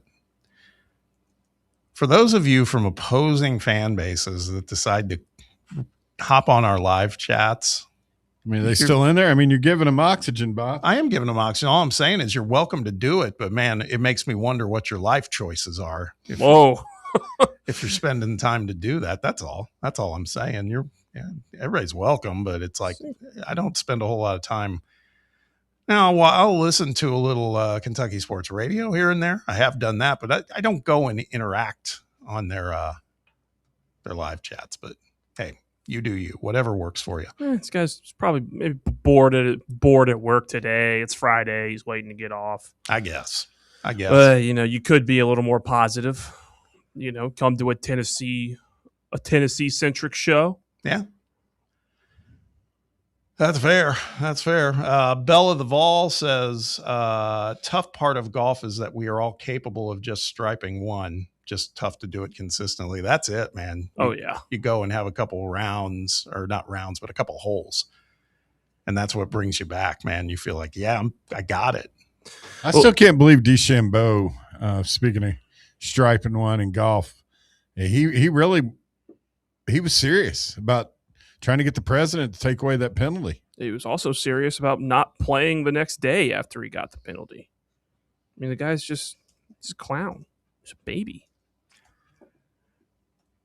Rhonda Hart Vols has been active as well today. Her and Bella the Vol 1-7. We appreciate the interaction. She just said, Bob, she just heard my little diatribe there. She said, Bob, that block button is sweet.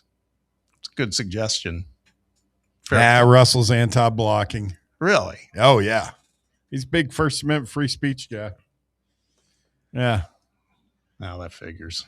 The only people I've seen him really tear into are Kentucky fans and Tiger High fans. He gets kind of crazy, especially with the Memphis people. He gets kind of nutty. Yeah. Yeah. They bring out the worst in Russ, I feel like. Apparently Russell had a movie night last night, right? He sent us a text saying that he watched Project Hail Mary. Yeah. Very happy that he watched it. I mean, I recommended that to you guys when it came out back in like January. So it's good. It only took him 6 months to get to it. Yeah. Yeah, exactly. All right, let's hit a break. When we return, we're going to chop it up with a friend of the show. We've known this guy. We go way back. Reed Carringer, Football Time in Tennessee Magazine. This guy's as Volled up as they come. He's pretty Volled up. Yes, he is. Sometimes too much. But. Yeah. But we're going to talk some football, maybe a little basketball, maybe a little pizza, because that's that guy's side hustle. That's his passion, Bob. I was going to say, and it's not even a side hustle anymore. It sounds like it's kind of an enterprise. Yeah, he's doing well. So we'll talk about all that with Reed Carringer on the other side. Stick around. We'll be right back. You're listening to The Drive, and it's Fan Run Radio. The Drive, the flagship station for Tennessee fans. This is Fan Run Radio. White Claw is taking hard seltzer to new heights with White Claw Surge. At 8% alcohol, White Claw Surge is a stronger wave of refreshment that doesn't compromise on taste. Available in 4 bold waves of flavor like ripe blackberry, citrusy blood orange, zesty natural lime, and tart cranberry. Check out your favorite retailer in-store and online for the White Claw Surge Variety 12-pack and 16-ounce single-serve cans. White Claw Surge. Please drink responsibly. In a world filled with deadlines and screens, sometimes we forget the simple joys of life, days filled with special moments. At Inward Half, we understand the essence of these moments. Feel the difference between our breathable fabrics and flexible apparel as you disconnect from the hustle and bustle and reconnect with what truly matters. Inward Half. Simple luxury for on and off the course. Are you ready for the start of a new season? Maybe looking for your team to go on a tournament run? Get game day ready with Crumble. Head on over to your nearest location and pick up 12 pre-selected cookies plus exclusive toppers. When you're looking for dessert options, there's no question about who you should call on. Our listeners already know. Last year, the Dubai chocolate was a home run, along with the brownie batter. Oreo crumb was another crowd favorite. What new flavor will set the standard this season? If you're in the Knoxville area, there are 3 locations ready to serve you: Clinton Highway, Parkside Drive, and Maryville. Download the Crumble app to build your best lineup and vote on the best combos. You can even put your bid in to request a new flavor. Order in the app and slide on over to your nearest location. Tell them Fan Run sent you, and as always, it's for the fans, by the fans. Don't miss the cookies. Vol fans, reimagine your home at Broadway Carpets and Flooring for any remodeling or building needs. With a variety of carpets, rugs, hardwood, vinyl, and stone, Broadway has all the flooring and installation options you're looking for, including pet-resistant products like Pet Perfect Carpet from Shaw Floors. Visit their showroom in downtown Knoxville or the location in West Knoxville located on Kingston Pike near Pellissippi Parkway today.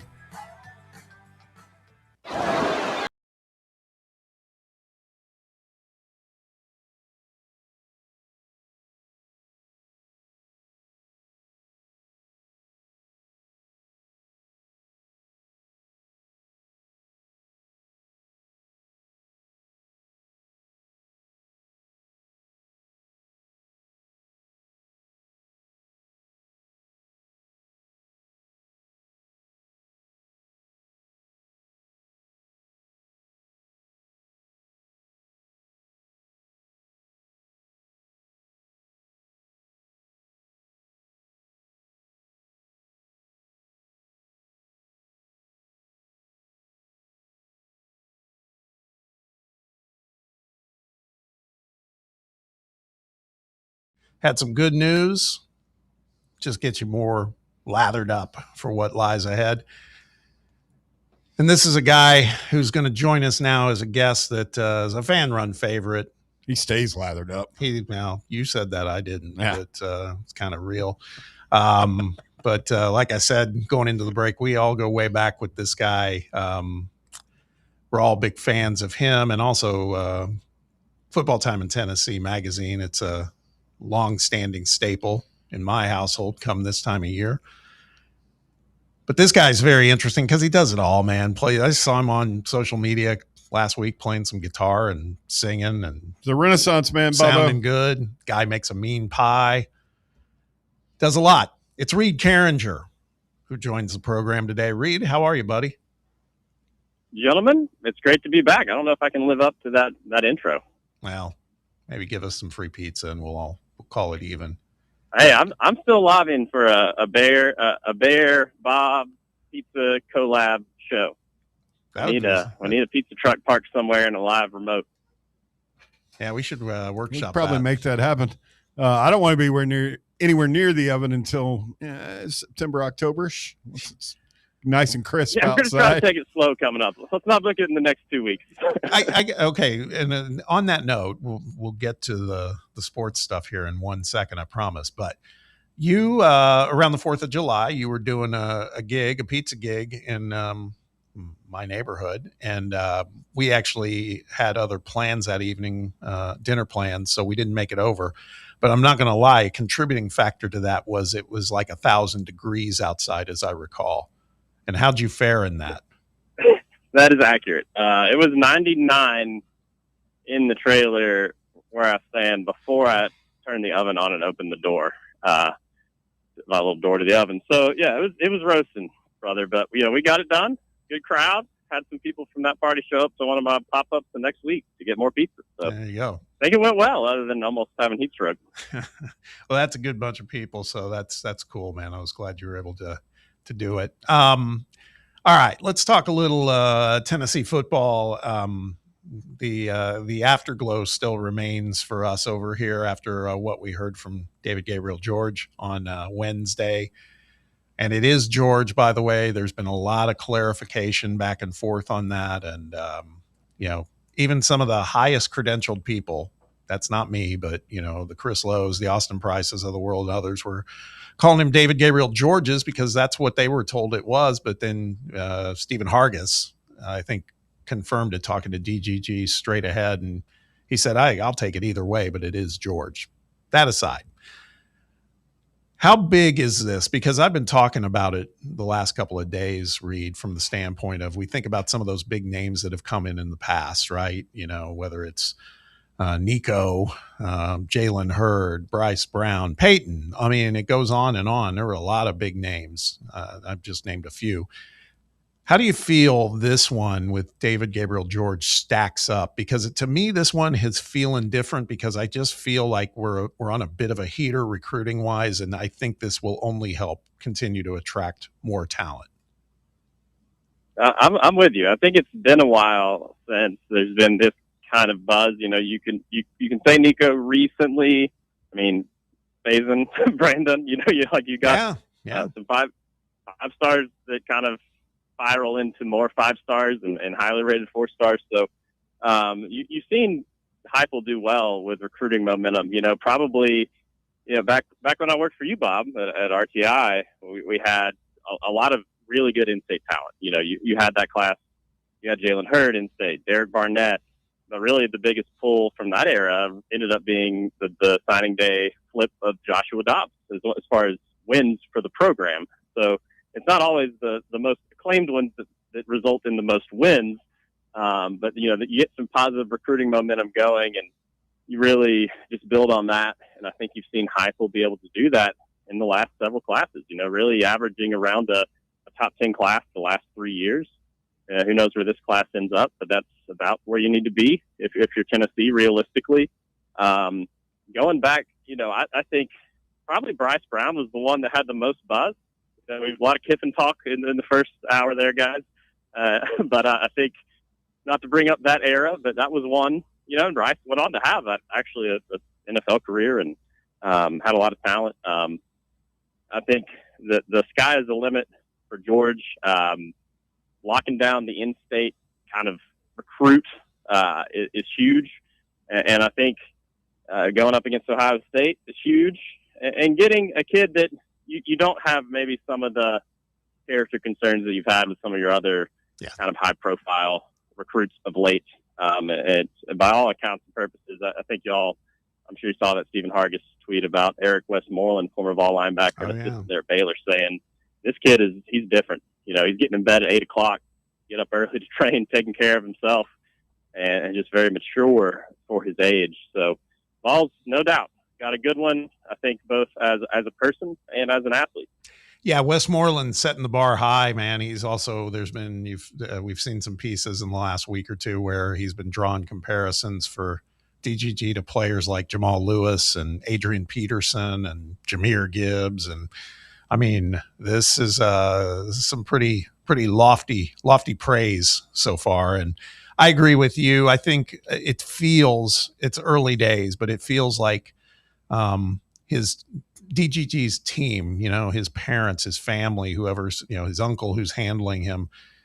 I can speak firsthand what I saw on the Nico side of things. And this is very, very different to me. I honestly don't think Nico was necessarily the problem in that situation. I think it was his camp, the people he was surrounded by, that kind of exacerbated all of that. I don't believe that's going to happen in this one. I really don't. So, and to your point about the work ethic and everything else, this guy's something special. So I'm looking forward to that. And what I keep thinking about is 2027. And that's when obviously Gabriel George is here. That presumably, based on everything we're kind of seeing and assuming, would be year 2 of the Faison Brandon experience at quarterback. Let's talk about that and rewind it to current times, the here and now, 2026. How are you feeling about this quarterback situation? Because I know there's a lot of, my sidekick, Russ, who's not here today, he's in the past been very averse to a true freshman playing quarterback in this era of college football. But sometimes, it's born out of necessity, but also sometimes the guy can be special enough to do it. I think we might have that guy. That's not to say we're going to go out and be 10-2 this year, but man, if this guy shows some traction, then going into next year, there could be some really big things coming. Well, I remember back in the day, Bob, when I was on the beat, and Joshua Dobbs got thrust into action. I think it was on the road, and covering that game and thinking, man, this kid's got it. He's got something that I haven't seen a quarterback here at Tennessee have in a long time, and I think you're going to see that same thing with FaZe and Brandon. I think it's you saw if you went to spring game, you saw, man, this kid looks like, one, a grown man, two, is just an unreal athlete, and it's got to dial it in a little bit. And if there's one thing we know, guys, that Josh Heupel is going to field an adequate offense at the bare minimum, and I think it's going to be above adequate because it has been every single year he's been at Tennessee. Every year he was at UCF. Every year he was a coordinator at Missouri in the SEC. He's been able to work with maybe guys that weren't super polished and didn't have all the tools in their bag yet, and he's been able to work with guys that were more ready. And I think whatever he's going to be able to get production out of whoever starts the quarterback. That it's certainly leaving spring camp. Leaving spring practice, I was thinking Brandon was the favorite. And look, it's hard. It's hard to go win on the road as a true freshman in the SEC. It's hard to win at home as a true freshman in the SEC. But Tennessee's got the offensive staff. They've got the pieces around him too, the offensive line, all the trio of receivers. They've got a lot of talent back, guys, on that side of the ball, and a lot of stability around him. And Heupel's smart enough to work around weaknesses and accentuate strengths. We saw that in the year that Tennessee made the football playoff with Nico, even though that wasn't the best quarterback play we'd seen. Yeah, I totally agree. We're talking with Reed Carringer, Football Time in Tennessee magazine, just talking Vol football and Vol athletics at large. But we were just talking as we wrap up SEC Media Days, and I don't know how much of a chance you saw to see much of that, but the one thing that kind of rang true is there are a lot of new coaches. We were reminded of that by seeing them all on the podium the last few days down in Tampa. And it all felt like they were, each one of them were trying to kind of assert themselves, peacock a little bit, in the midst of an event that's typically full of coach speak. Pete Golding and Will Stein and John Summerall, all these guys had some things to say. What's ironic is a lot of those new coaches are on Tennessee's schedule coming up. Alex Golish, is one of them as well. So I think about the schedule for Tennessee, the 9 SEC games, and it's not an easy schedule, but I do feel that some of it is situated favorably in terms of home games, et cetera, and bringing in some of those newer coaches with their teams as well. And so with all that, they're saying Tennessee, the preseason rankings came out from the media after SEC Media Days. They have Tennessee situated at number 8. I'm of the belief that, I'm not drinking the Kool-Aid that they're going to be in the top 2 or even 3, but I could see them being in the top 4 or 5. And if they could somehow have a couple things break their way, is there a chance they're in the conversation for the college football playoffs? Because I still think maybe 4 SEC teams can get in. It's going to be an interesting year from a playoff perspective. How much does the committee give SEC teams a benefit of the doubt for finally playing the 9-game conference schedule that everyone's been talking about? Right. Like you said, Tennessee kind of has got some new coaches on that schedule. You got Bama at home. That's obviously been a winnable game the last few years because Tennessee has in fact won it the last 2 times Bama has been in Neyland. You got Lane Kiffin returning. That's one I'm really looking forward to. That one's heading into Thanksgiving week, I believe. So That's a big one. You finally get a Texas at Tennessee battle. Sark, Sark's got a lot of expectations on that program. That's a big game for how his team's season is going to go as well. A lot of those coaches have you either get some young coaches or you get some guys with a lot of pressure on them. Kiffin has a ton in year one, so I just think it's going to come down to, obviously, how's quarterback play?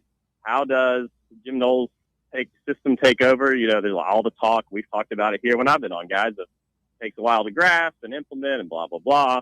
I think one of the things that I was really optimistic about the day that Knowles was hired on the defensive side is in year one at Oklahoma State and at Ohio State, he took two terrible third down defenses and turned them into some of the best in the nation in one season. And that's been Tennessee's struggle for seemingly back since the 1990s, and so if he can do that, just do that here. I think Tennessee's going to be in a lot of football games this year, and maybe it is more that model of the 2024 Vols where you don't have maybe as flashy an offense, but maybe you also don't have the turnovers. You rely on that defense a little more. You're a little more efficient, and who knows what can happen. If you take Georgia and Texas out of the equation, what team kind of gives you the most, I guess, heartburn in the SEC? Tennessee doesn't play Georgia, obviously. They do play Texas. Is it one of these others? Because, boy, it seems like there's a lot of love for Ole Miss and LSU at the moment. And even in the preseason rankings, they've got Texas A&M in the top 5. Will be going to College Station, which is an assignment I am not looking forward to as a fan. But which one of those teams is the one where you're like, oh boy, or is it someone also, Reed, is it someone who, I got to be honest, I'm not necessarily 100% comfortable with Auburn coming in here with Alex Golish. There's, those guys have talent. I mean, I know they've had 6 consecutive losing seasons, but they're not as bad as I think their record has indicated over the past 6 years. They've definitely underperformed their talent level. There's no doubt about that, Bob. And we know Golish can coach. That game does worry me. When you've got probably a true freshman quarterback starting at that time, who knows? If we're talking SEC wide, I'm kind of surprised Oklahoma didn't get more love. I do think Tennessee probably should have won that game last year. That one hurts, but that's a team that made the football playoff last year. Picked to finish what were they, 7th, 6th, something like that? Yeah. I was surprised that they didn't get more love. I'm not sure what they're thinking. Why they're going to take a step back this year. I'm not sure what the media's thinking really was on that. I thought Ole Miss was too high. Oklahoma's one I would maybe buy as finishing several spots above where they were picked. But Vol schedule-wise, that Auburn game sort of feels maybe a little bit like a trap. What is Heupel's mindset going into that, and coaching against his former protege? Is he going to try to go for the kill? What's the psychology of that matchup? All those things, any kind of those weird things that only happen in college football, like the Tennessee-Florida rivalry. Like it's like it doesn't matter what happens on the field. There's just some other element there that seems to throw a wrench into the game, and I could see that Auburn game being one of those on the schedule, no doubt. Yeah, no doubt. Chopping it up with Reed Carringer, Football Time in Tennessee Magazine. Hey, we can't let you go without talking just a little bit of basketball. I know we got football season in front of us, but buddy, I know you love round ball, and we haven't talked in a little while, but this roster that Rick Barnes has put together, I am very, very excited. I'm imagining you are too. Well, shout out to our guy, Mr. Shumpert there for RTI. Had a really nice kind of open practice report that I think I read. I think I retweeted. I know I read it. There we go. That was the order there. I'm so intrigued by this team. I'm trying not to get too hyped up. I think they've obviously had unprecedented historic success the last 3 years, 3 straight Elite Eights. Only Duke has done that recently. I think they've also realized what they need to do to get to the next step. which is the goal. The program's first ever Final Four, and that's some more creators, some more offensive-minded players. Rick Barnes and that whole staff really has done a great job in the portal. Portal's been a massive plus, obviously, for Tennessee with Lanier and Connect. I think even going back to Gainey, even some of the not star players, but I think this year is obviously mostly a portal team. If there's one coach in the country that I think can kind of put it all together and put all the pieces together, it's Barnes and that staff. And I think Polinsky's done a great job there as one of his kind of lead assistants as well. I think he was a huge addition to that program and has really helped shape those rosters. And I'm excited. I mean, I'm excited about just about everybody that's brought in. I think the pieces seem to fit, at least on paper. I think the stuff we're seeing from the practice reports tends to suggest that too. And excited about seeing us in more Dwayne Brown minutes this year as well. I think it's been a while since Tennessee's had a big where the ball didn't stop when they got it. And I think Dwayne Brown can be that kind of big for Tennessee this year, and that opens up a lot with the offense. Yeah. I think we're all. Dwayne Brown plays a little bit of old man basketball, but we love it and appreciate it because I think he's athletic enough and smart. He's just got the sense, and when you hear built like a 40-year-old, Yeah, exactly. Really exactly. And when you hear Rick Barnes talk in such, superlatives about the guy, that tells you all you need to know. It's like he's one of his guys. So I'm thankful we got him. I think it's going to be a great season. I mean, the expectations are going to certainly be super high. There's no question about it, but I'd rather be in that position than not. That's the good news. So well, we'll see where I'll give, last year I picked Tennessee to finish 12th for basketball time, and they finished 12th. So I've got to sit down and dig into all the other teams' rosters and stuff next month, and we'll see. But I'm expecting to have the Vols in the top 10 this year for sure. Yeah, you're the man. Hey, listen, man. As always, appreciate you spending time with us. So are you doing the pizza thing this evening too? Oh yeah, doing a little private dinner. We got a toasted walnut, pear and gorgonzola salad, and pizza buffet, jalapeno cheese bread, and some gelato.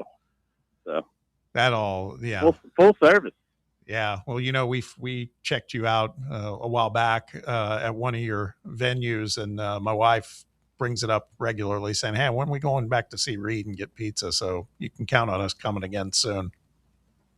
Well, I'll get you. You got the MVP treatment, Bob. You text me before I open, tell me you're coming, and I'll have it ready for you. You're the man. Hey, listen, thank you so much. As always, it's great talking to you. I hope you have a great rest of summer. And hey, it's football time before we know it, right? I'm ready. I'm ready, guys. Yep. Reed Carringer, everybody. Thank you, buddy. Thanks for having me, guys.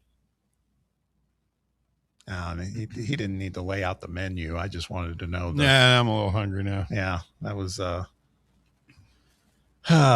was good. That was good. I mean, it's getting to be about that time of the afternoon. Yeah. Walker, this guy makes a pretty strong pie. I've heard. It's very good. I've heard. I need to try it. Very good. And he's, I think, refined his methods because, the weight sometimes, because the demand is there, the weight gets a little challenging. But from what I've heard, he's been able to kind of speed that up somehow. I don't know if he added an oven or what, but things are going well for Reed in the pizza world. But also, we love having him on as an occasional guest, so we appreciate that as well. We're going to take a break. When we return, as we reach the last hour plus of the show, our listener Roberto hit me up with a question last night that I thought was worthy of putting out there for the listeners to weigh in on too. And it goes back to that whole everything school concept and what matters to us as fans. And we all want to win. We all want to win. But to what level do we want to win in terms of what it means for other sports? So we'll talk about all that when we come back. Quick timeout. Stick around. We will be right back. You're listening to The Drive, and it's Fan Run Radio. The Drive. Can't get enough Fan Run Radio? Download the free Fan Run app and take the best Tennessee sports conversations with you wherever you go.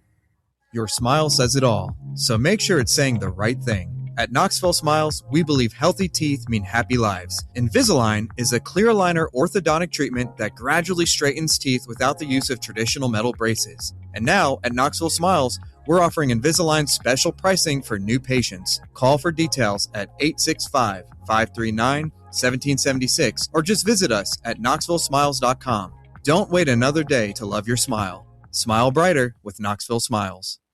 Is your yard starting to look more wild than welcoming? Yeah, don't let your landscape be that house on the block.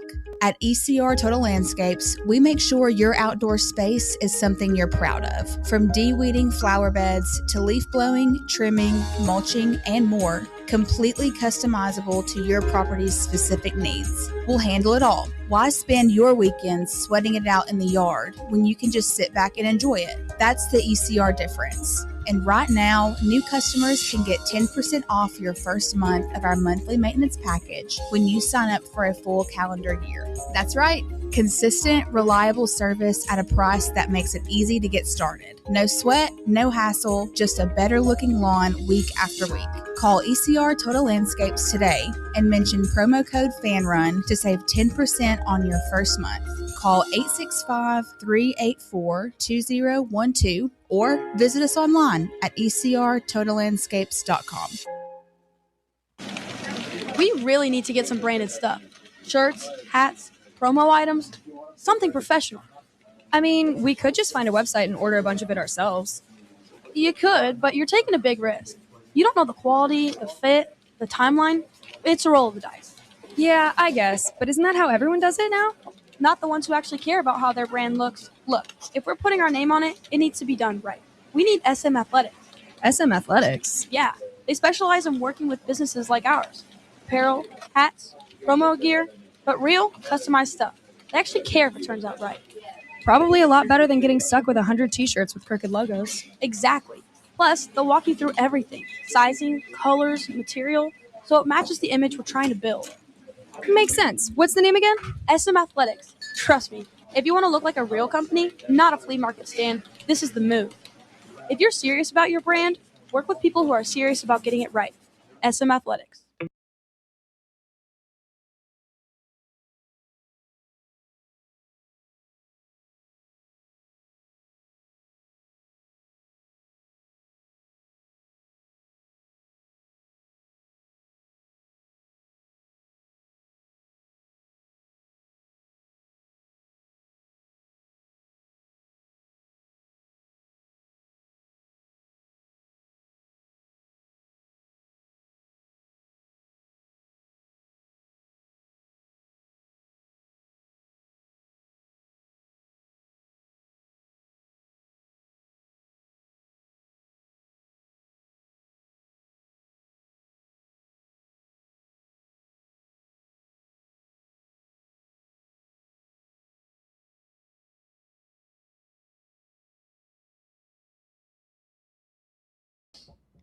Something bothering you? Something's truly bothering me. All right.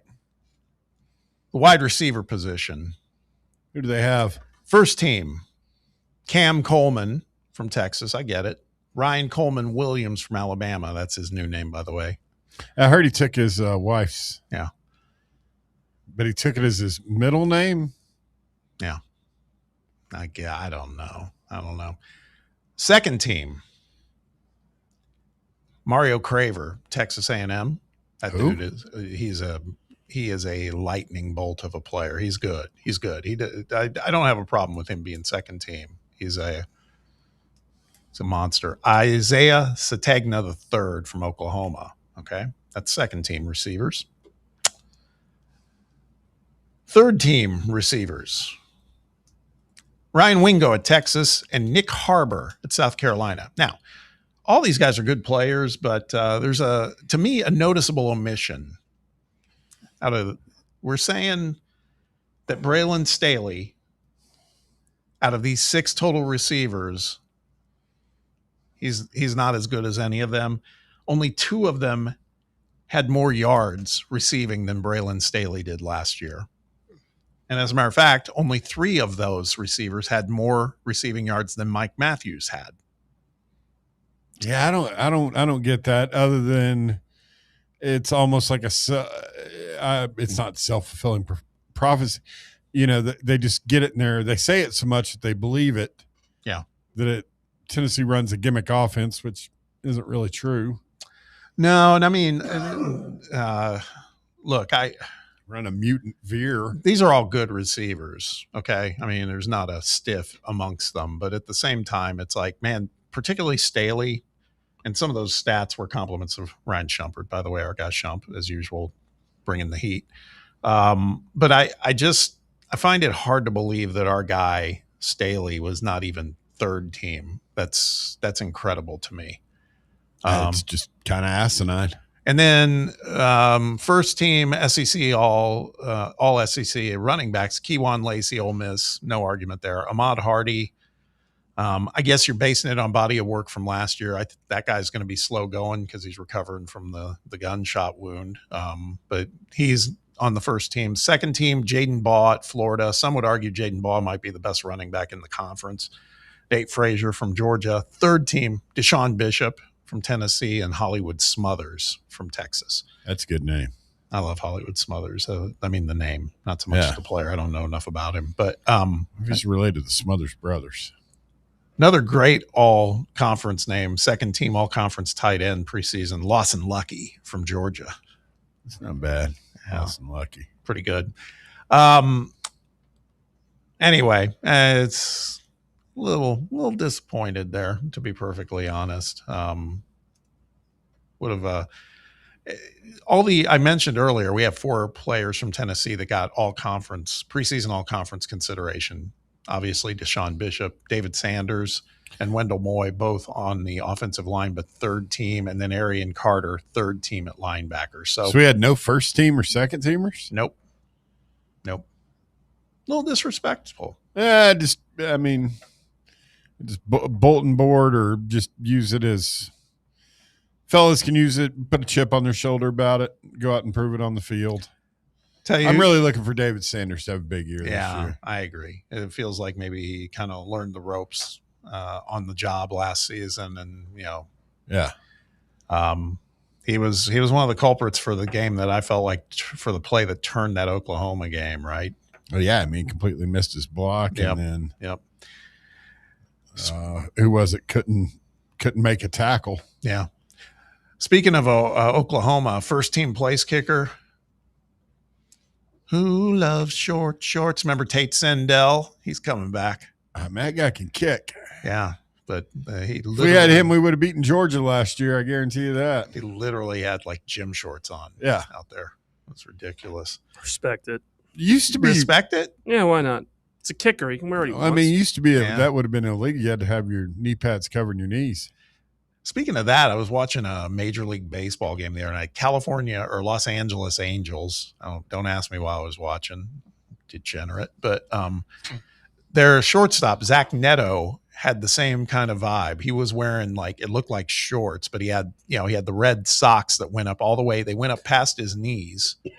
Oh, so it was one of the ones where he just puts the socks over the pants and it looked like shorts? Maybe. I don't know. It looked like the shorts were just shorter. He in just general, had long stockings. Not a great look. So baseball players don't wear shorts. Interesting. Yeah, no. I do know people that do like the super high socks with the pants tucked into it. I'm not a huge fan of that look. No. Well, I like you either got to wear the classic with the stirrup socks, or I guess it started in the 90s where the pants went all the way down to their ankles. Yeah.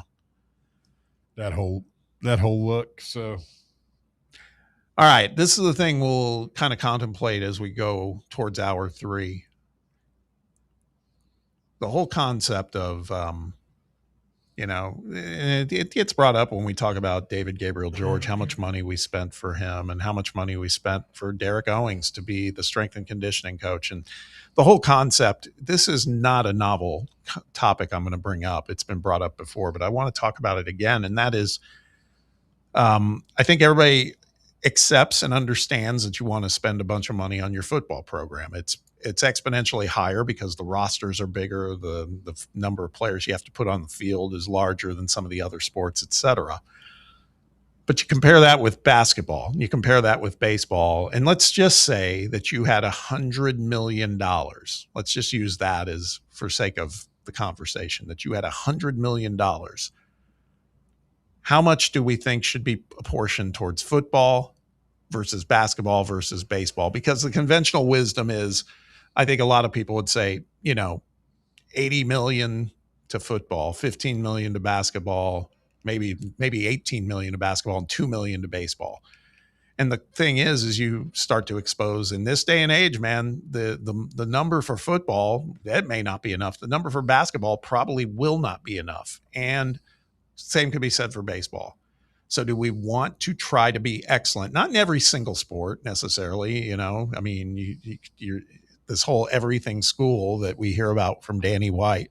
But if you focus on the three big sports, and I'm not even talking about Lady Vols basketball, that's another one too, which was a hot topic, obviously, last season, right? Yeah. But if we focus it on football, men's basketball and baseball, would you prefer, my vote would be more like 60 million for football, 30 million for basketball, 10 million for baseball.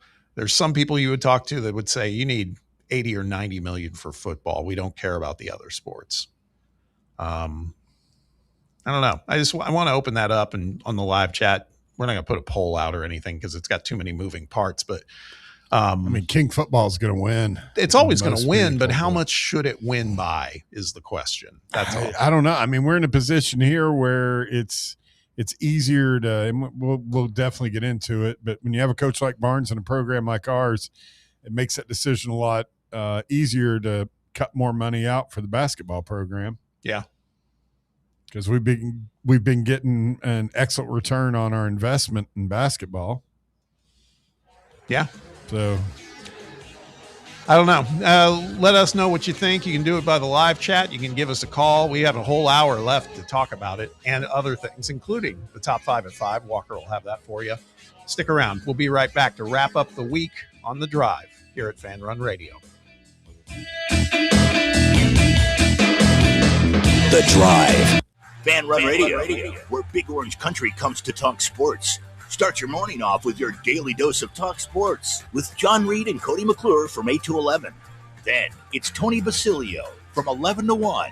The Playbook with William Pattison from 1 to 3. And The Drive from 3 to 6. It's 10 hours of hard-hitting local sports radio every day, right here on the flagship station for Tennessee fans. This is Fan Run Radio, Knoxville.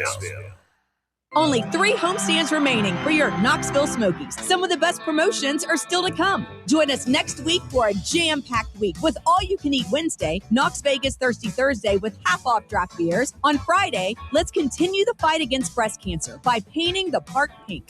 Saturday, we honor one of the founding members of the Negro Southern League, the Knoxville Giants. And Sunday Fun Day to end out the week. Get your tickets now at SmokiesBaseball.com. Knoxville Smokies. Citizens National Bank. Life is more fun with a Good Life account, offering extra benefits, including bank travel. Experience the trip of a lifetime to Ireland. Explore rolling green hills, historic castles, and charming villages across the Emerald Isle. Get in on the fun. Call 865-429-7935 today. Citizens National Bank. Banking never felt so good. Member FDIC. Are you thinking of buying a home but don't know where to start? Well, call VFL Josh Travis, your local mortgage expert with Foundation Mortgage, based right here in Knoxville. Whether it's your first home or your forever home, he'll keep the process simple every step of the way. To get started, visit mortgagebrokerjosh.com or call 423-312-9777 today. Foundation Mortgage Company, LLC is an equal opportunity housing company. NMLS number 1387311. Running a business, coaching a team, planning your next big event, you need more than just gear. You need SM Athletics and Logo Solutions. Custom uniforms, branded apparel, promotional products, done right, done fast, and built to show off your brand with pride. From local businesses to high schools to major universities, SM Athletics is trusted by winners. Get real service, get real quality, get noticed. SM Athletics and Logo Solutions, where your brand comes to life. Visit smathletics.com and let's build something great together. Blackford Veterinary Surgery Referral specializes in surgeries not regularly performed by your pet's general veterinarian. They're currently accepting referrals from vets all across the country. With their newly renovated state-of-the-art surgery center and highly trained staff, clients can rely on professional and thorough care. If your vet says that your pet needs surgery or rehab, ask for a referral to Blackford Vet and let them get your best friend back on its feet. Located conveniently in West Knoxville. For more information, visit blackfordvetsurgery.com. You're listening to FM 105.7 and AM 1340, WKGN Knoxville, and W289CU Knoxville, Fan Run Radio. You served behind the desk. You served in combat. You did 4 years and got out. You were drafted. You gave 20 years. You gave exactly what your country needed. And so did you. When you raised your hand and swore an oath to your country, when you put your name on the dotted line, you became part of only 1% of Americans who did the same. You are a veteran. You are a veteran. You are a veteran. Because no matter when, where, or how you served, you made a sacrifice for your country, and you deserve support. If you're struggling with life after service, don't wait. Reach out. Reach out to a loved one, to a fellow veteran, to VA. Find resources at va.gov/reach. Brought to you by the United States Department of Veterans Affairs and the Ad Council. It's time for the Drive's Top 5 at 5. TGIF, people. You have made it. The weekend is here. Got one more hour of radio, though. You got to do us right and listen. We got a lot to talk about. Hour 3 of the Drive. Right here at Fan Run Radio. Bob Baskerville here with Bear and Walker Smith and you. The listener, the viewer, we always appreciate the support. Let's finish out the week strong. We'll start it with the top 5 at 5. Walker, hit it. Thank you, Bob. At number 1, 4 Tennessee football players were named preseason All-SEC in the media poll at SEC Media Days. Running back Deshaun Bishop, offensive lineman David Sanders Jr., and Wendell Moy Jr., and linebacker Arion Carter were all named or voted to the third-team All-SEC team. Like I was saying, a little disrespected. We got some guys. I guess it's better to be listed, but a little bit disrespectful. But you know, we can change that. Absolutely. Coming up here in about 6 weeks. What do you think of the top 3 quarterbacks, real quick? Who are they? Well, first team Trinidad Chambliss. Got no issue with that. Second team, Arch Manning. All right. Third team, Gunnar Stockton. That's probably about right. I agree. mean, Gunner's probably going to be he's going to be the guy leading potentially the best team in the conference who, he's not going to wow you, but he's very serviceable game manager. Correct. I feel like Arch Manning, I'd probably put him first over Trinidad just because his team is going to be better overall. Texas is. Trinidad's more of a proven commodity. Isn't that crazy though? This time a year ago, Trinidad Chambliss, nobody knew who he was. Yeah, somebody the old Kiffin had taken a. Yeah, Ferris State was where I think he came from. It's crazy. Can you tell me who else played football at Ferris State? No, I have no clue. Who is none? It? No, none. Botch Jones. Butch played there? Butch played I think one semester there. Played one season. Wow. Makes me down on Ferris State even more. Ugh. At number 2, Tennessee football was picked to finish 8th in the SEC this season in the preseason media poll at SEC Media Days in Tampa. The Vols received 1,300 points in the poll and finished just ahead of 9th place Florida. Georgia was picked to win the league, followed by Texas, Ole Miss, Texas A&M, and LSU in that order. I'll tell you one thing. I'm glad we're not playing Florida. I know it'd be nice to beat them again. Florida it's another team. It's kind of like Auburn, Bear. We were talking about them in the break. Florida's got some talent. I've got more faith in Golish than I do Summerall. I would say if you had to pick one of them to do well this year, you should pick Auburn or Florida? Auburn. Yeah. I think I'd pick Auburn too. Yeah. I agree. At number 3, Chiefs head coach Andy Reid announced today that quarterback Patrick Mahomes has been fully cleared to participate in practice. The two-time NFL MVP is recovering from a torn ACL and LCL he suffered in December.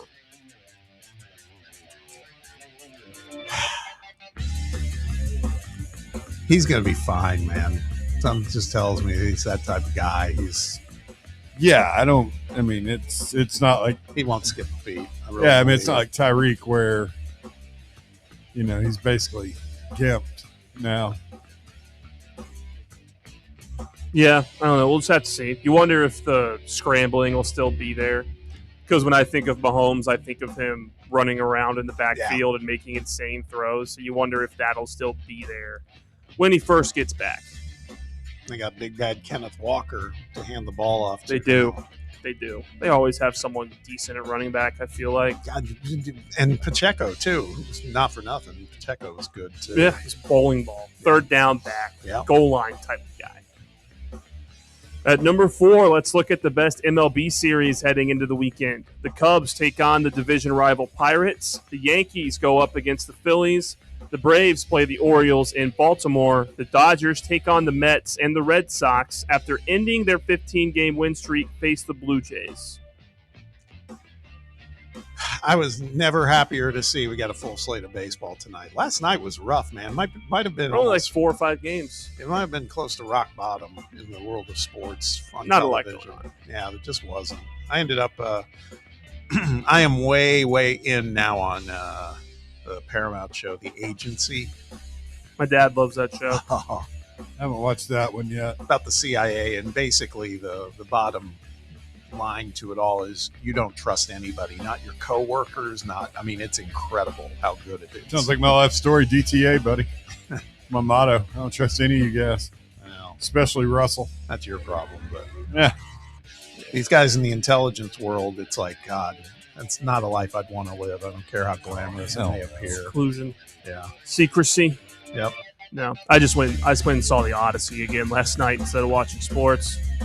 Can't recommend it enough. Yeah, go see it. I think we're going to see it on break next week. Do it. Yeah. Do it for sure.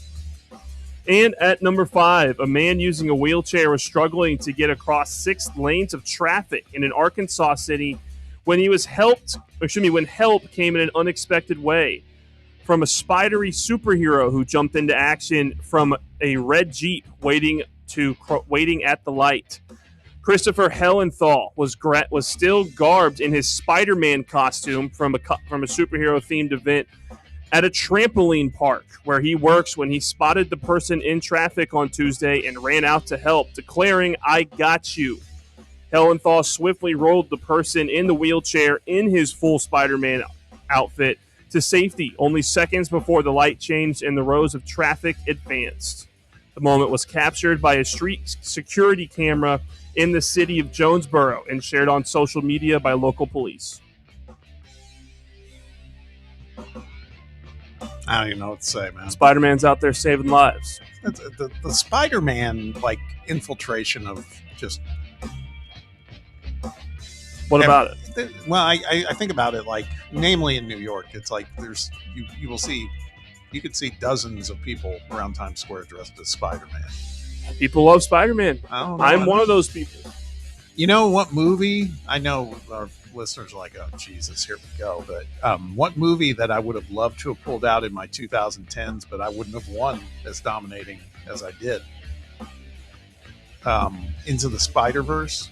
Oh, gosh. That movie's amazing. It's fantastic. And it's animated, right? Mm-hmm. It's kind of like comic book animation. I mean, it looks amazing. It's great. It was great. The second one is amazing, too, Across the Spider-Verse, that came out 3 or 4 years ago. It just looks awesome. One of the best animated movies. I just went because my daughter wanted to check it out and she needed supervision, but I was like, God, this is good, man. I like this. Phenomenal film. Yep. That's it. All right, Walker. Good job on the top 4 and top 5 the last couple of days. I try my best. Only the best for the drive. A little disappointed. Number 5 wasn't any weirder. Sorry, I can only report on what happens. I could find you something weird. Well, Beresovich just said on the live chat, said the show's been great since Russ has been gone. You don't mean that, Beresovich. No. We miss Russ. Yeah. I have to work too hard when Russ isn't here. Got to pay attention more. Is that really true?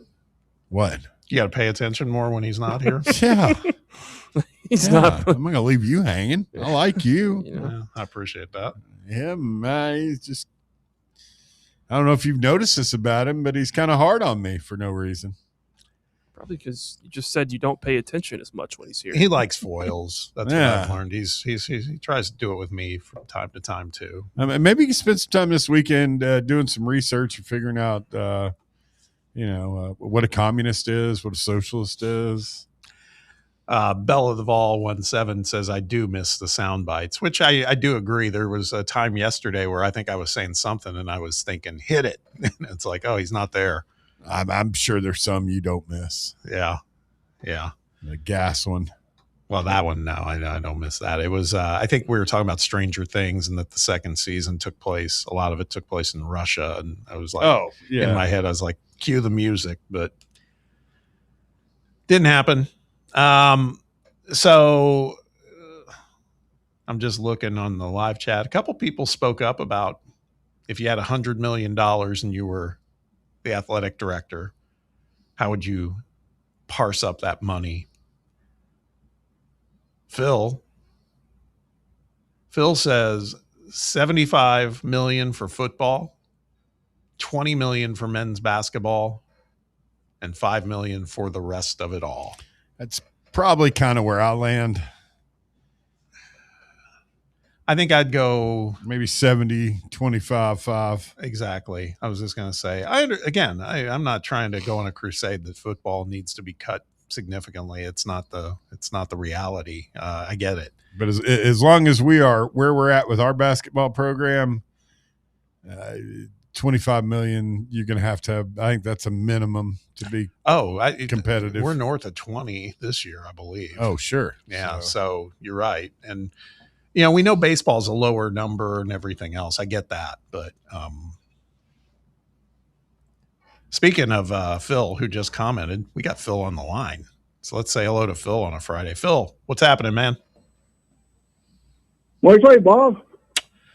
Not much, man. Week's almost over, and that's a good thing. I'm getting a little bit of time off next week, so I'm happy about that too. Well, y'all done a good job this week. I appreciate that.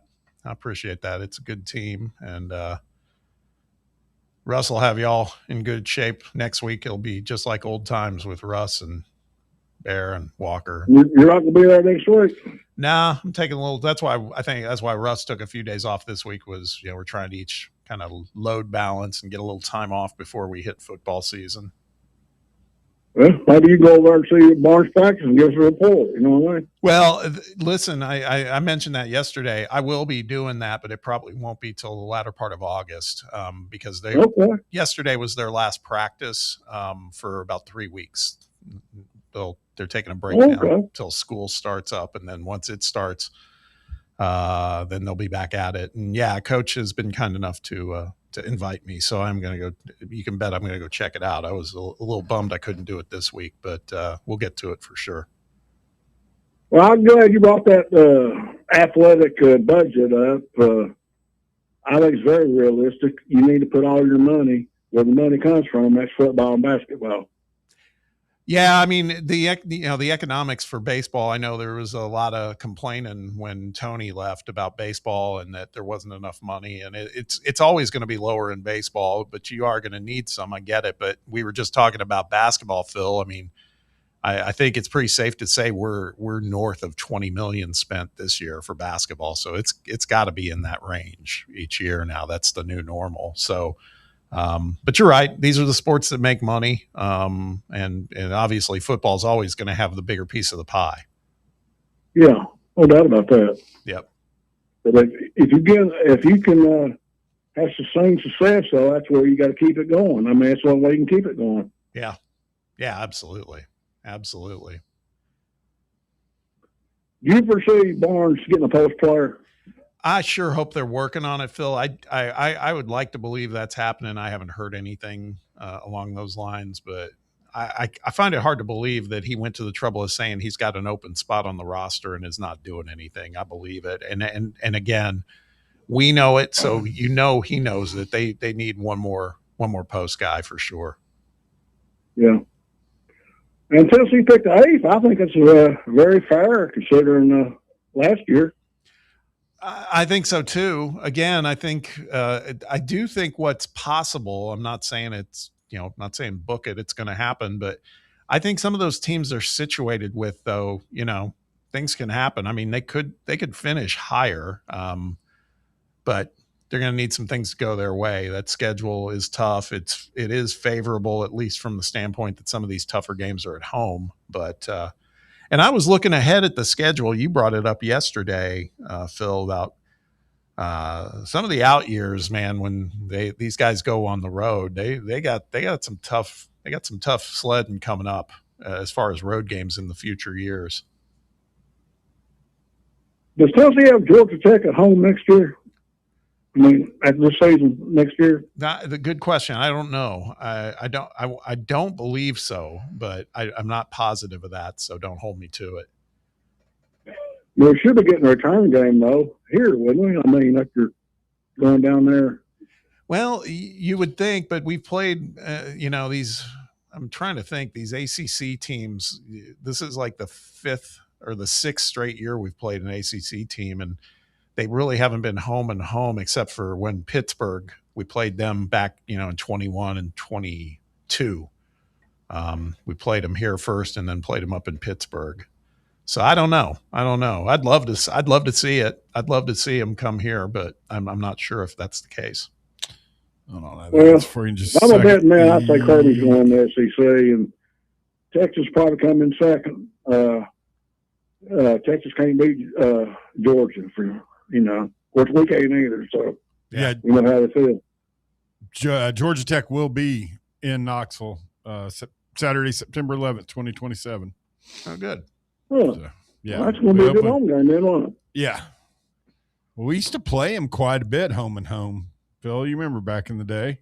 Oh yeah, it used to be a great rivalry back in the day. I mean, then the guy out of the SEC, and Tennessee still played them sporadically.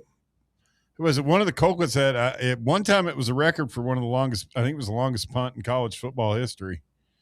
It was against Georgia Tech, and it was like an 80-something yard punt, something insane.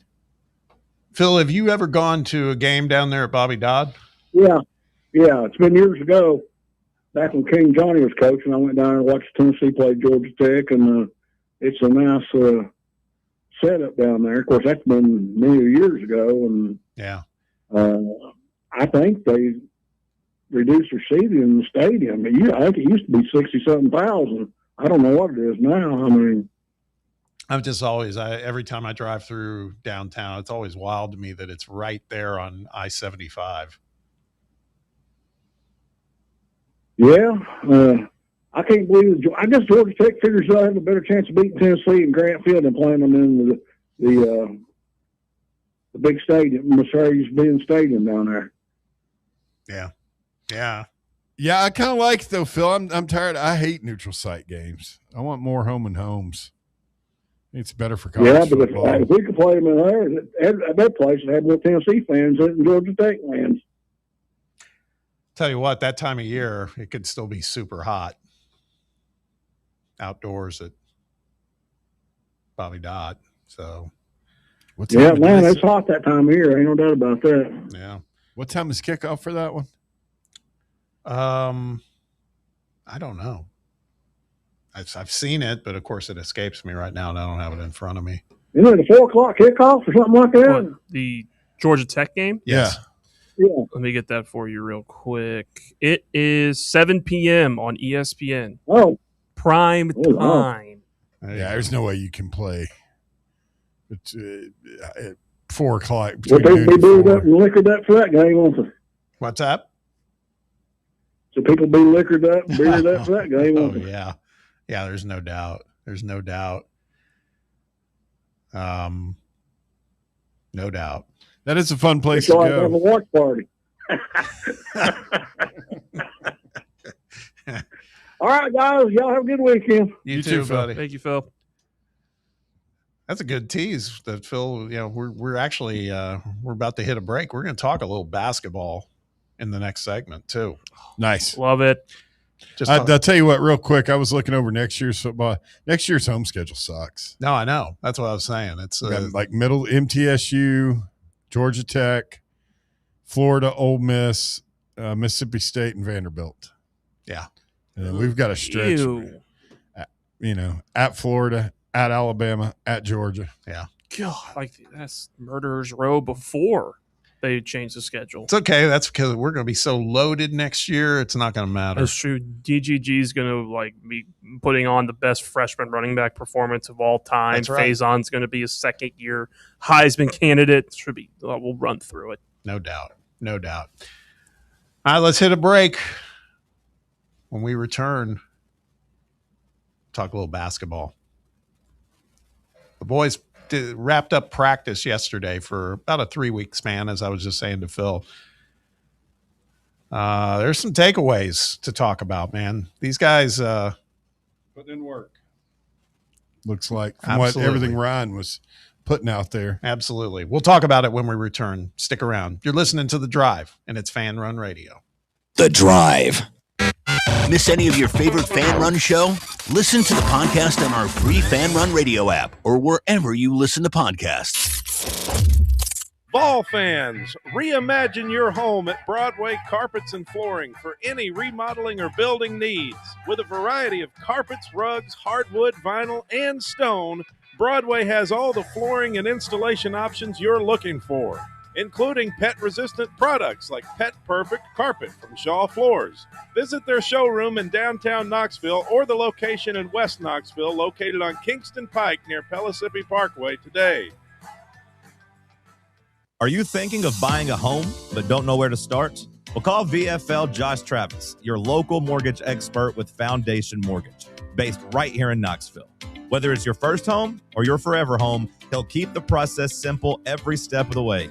To get started, visit mortgagebrokerjosh.com or call 423-312-9777 today. Foundation Mortgage Company, LLC is an equal opportunity housing company. NMLS number 1387311. Are you ready for the start of a new season? Maybe looking for your team to go on a tournament run? Get game day ready with Crumble. Head on over to your nearest location and pick up 12 pre-selected cookies plus exclusive toppers.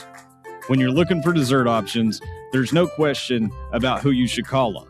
Our listeners already know. Last year, the Dubai chocolate was a home run, along with the brownie batter.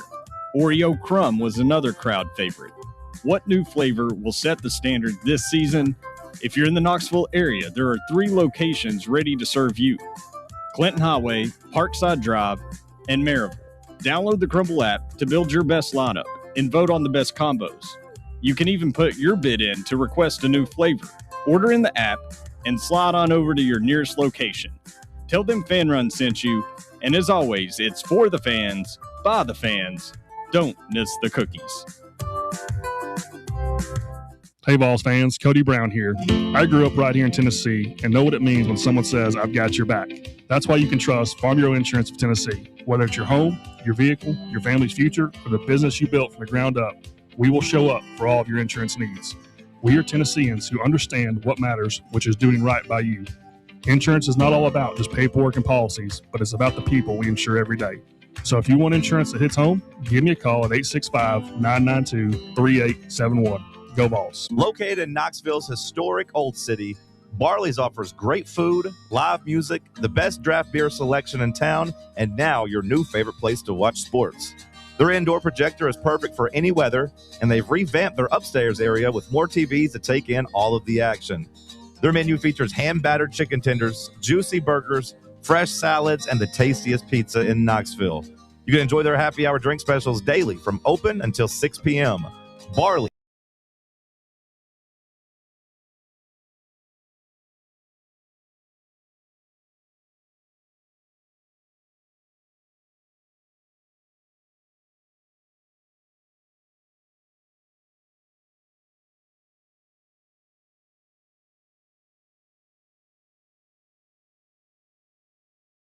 contract. Jordan Gainey signs a professional deal with KK Cedevita Olimpia in the Slovenian First League. He was actually on the Cedevita junior team last season, averaged about 14 points, 3 boards, couple assists a game. So he's actually, I guess, playing up now. So yeah, JG getting a little bit of international hoops money. Slovenia, you say? Yeah. Is that a good? I never know if that's a good league or they've got so many over there. It says here, Cedevita Olimpia currently has a dynasty in the Slovenian First League, winning each of the league's last 6 titles. Oh, that's pretty good. Team's 23 all-time championships is more than triple the next closest team. So he's playing for the best franchise in that league. Yeah. So I wonder how much those guys get paid. I don't know. On those teams. I've heard they don't have a lot of expenses. No, and I guess when you're young, man, and if he's young, single, just they put you up at playing ball, decent apartment, and there was a kid from Webb who played professionally in Poland. Who was it? Miles Rasnick. It was. I forgot Miles did that. Yeah, he did it for a little while, he was a hell of a player. He was a great player. He was our next door neighbor. Really? Yeah, back before we moved, but yeah. So I called a lot of his basketball games when he was here. Yeah, Miles was he was springy. He was a good player. I think he's now an assistant over at Maryville College. Yeah, he's been there for a few years, I think. So there, Phil, put that in your pipe and smoke it. Easy. He should have won a state championship while he was at Webb. We won our first one the year after he and Chase Ridner left. That's right. Coulda, shoulda. Coulda, shoulda. As promised, we did talk a little Tennessee basketball. This is another thing, by the way, I would say before we get to what happened yesterday. Next week, on the 30th of July, the Rick Barnes documentary drops on YouTube. Not on YouTube TV, it's on YouTube, so anybody is able to check it out. And it's called It's Not About Me. And by the way, shout out to distinguished fan-run alum Allie Campbell. She has a big hand in the production of this. Allie does? Yep. If you go look at the credits of it and everything, she's cool. Because it's land grant film that puts it together, which is through the university. So I'm looking forward to checking it out. That's it should be a cool story, talking about Rick's journey, because Rick always says that in the past it was about him, and he somewhere along the line figured it out, and seems to be working out, I would say. So as far as Tennessee basketball, as I was saying, if you were listening earlier when Phil was on the line, yesterday was the last practice for about 4 weeks. The boys had a media availability. They've been practicing about 3 times a week on the regular, but they opened it up for media yesterday. And it sounds like compliments of Ryan Shumpert, Rocky Top Insider, who gave some reports. We're starting to see some things. It sounds like, of course, Juke Harris was Juke Harris. Looked good. He left a little early with a minor leg injury, but he said the best guy on the floor yesterday was Terrence Hill Jr., and that's probably not a surprise. Everybody's pretty bullish on Terrence Hill. Said he hardly missed a shot in the 5-on-5 scrimmages, and it was a variety of things, shooting outside, taking it to the hole. Sounds like Terrence Hill had it happen, and all I can base my experiences of Terrence Hill on are that first round NCAA tournament game against North Carolina, where he just went out of his mind. Yeah. And beat them, single-handedly took them down for the most part in the tournament. So really looking forward to that. Now, this guy is somebody we keep kind of hearing about. We talk about Dwayne Brown, right? And we have not heard a lot about Miles Rubin. I think he's going to be okay.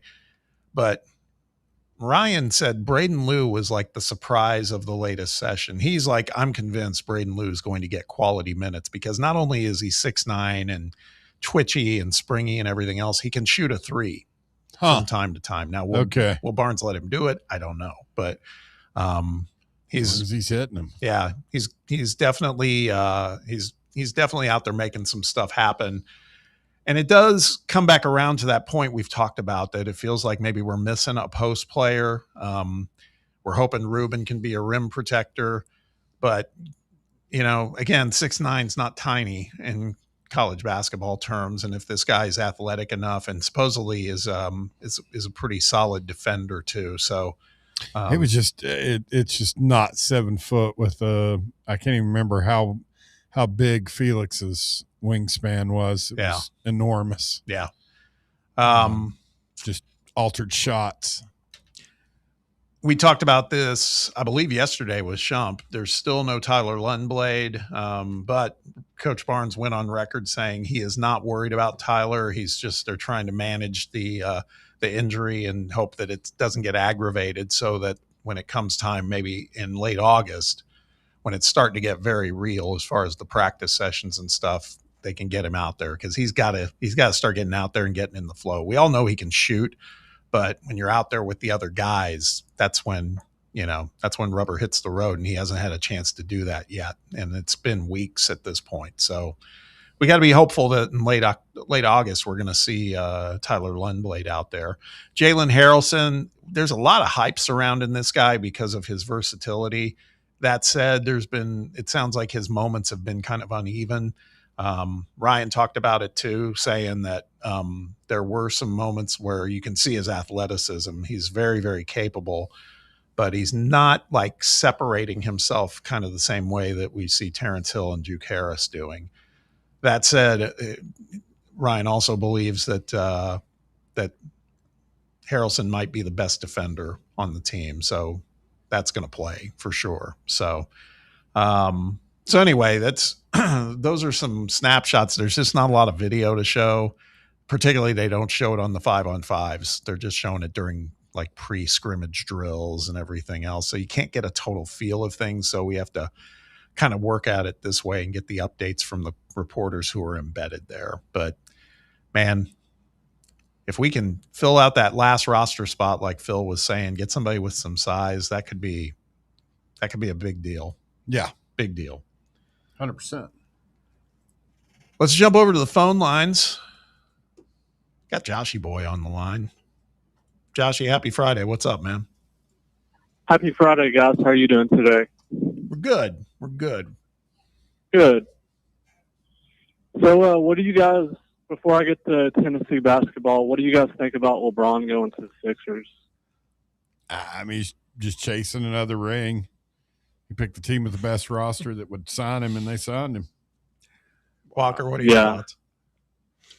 We talked about it earlier. I feel like it was not what we all expected. Yeah. Everyone thought he was going to go to Cleveland. I thought he was going to go to Golden State. Obviously, the Miami Heat thing happened earlier this week where they accidentally published their press conference for LeBron if he was going to join.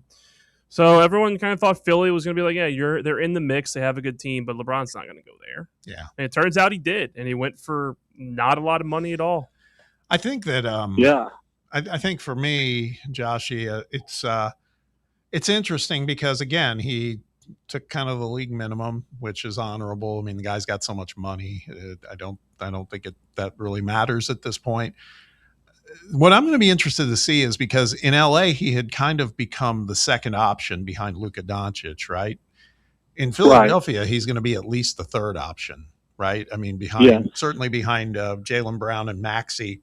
And you could argue he might be tied at 3 with Joel Embiid when he's healthy too. So I mean, that's going to be interesting. Is can he and VJ had to come on roster as well. Yeah, but I'm just saying, can he accept that he's going to be more of a facilitator than the guy? Yeah, which makes me think he's going to have the ball in his hands a lot as a facilitator, being the one with it and seeing who's open, drawing people. Because, he's not going to be putting in 40-minute shifts every night. He's 42 years old, but he still knows how to get to the basket and is one of the best passers the game has ever seen. So, yeah. I think if that roster can stay healthy, they can compete for a title. But if they don't stay healthy, it's probably going to be a pretty rough season. Yeah.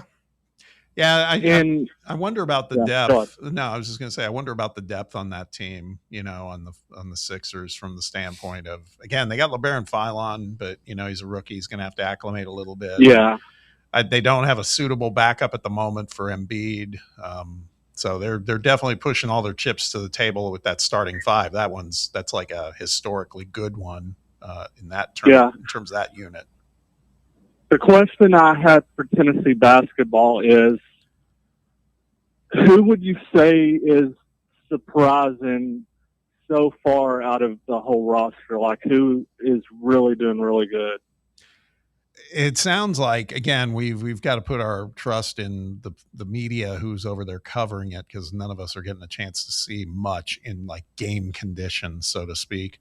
But it sounds to me like Braden Liu might be the surprise so far, because I mean he was good. He was kind of a complimentary piece when he committed here and we brought him in. Figured he'd play, but he wasn't like a starting five guy, and he still may not be. But it sounds like, based on what Ryan Shumpert's saying, it's like this guy. He was like, I'm convinced he's going to contribute quite a bit, because So he could possibly come off the bench and give us some valuable minutes. Yeah. It sounds like he's a factor on defense. He's long enough. He's again, I use the term twitchy or athletic enough, and then also, and I saw this stat for him when he came from Kennesaw State, is he can shoot the three. It's not like that's his primary game, but he's capable of shooting on the perimeter. That's good. Whether Rick will let him do that, it remains to be seen. But but I think he's the guy. I mean, it'd be tough to say, Juke or Terrence Hill are bust outs, because we expected that from them. My last question out the door. Do you guys think there is a chance that we could possibly get a 9-3 SEC team in the playoffs this season? Yes. I think it's a very high chance, just considering 9-game conference schedule. A lot of the really good teams play each other. I mean, the Big 12 is going to be the same, where there are 3 or 4 teams and a lot of really bad teams. Probably only one team out of the Big 12 again, one team out of the ACC again. Yeah. It opens the door for 9-3 to be a playoff team. Yeah, I think that I agree. I think what really, if there's 4 SEC teams that make the field of 12, then I can guarantee at least one's going to be 9-3. That's the question, because I think last year we had 5 SEC teams. We're not going to get 5 this year probably, but if you get 4, then yes, I do think, to your point, Walker, because of the cannibalization that'll happen in conference, I think you'll see some teams with 9-3 records, and I do think, so we think Big 12 and ACC are only going to send one team again. I mean, I just assume Texas Tech is probably still going to win the Big 12 unless they're their backup quarterback, which everyone still likes, coming off an ACL injury, is bad and someone else takes it. Only other team that probably could take that second spot is Utah, but I don't know if the conference is going to be strong enough to support it. Yeah.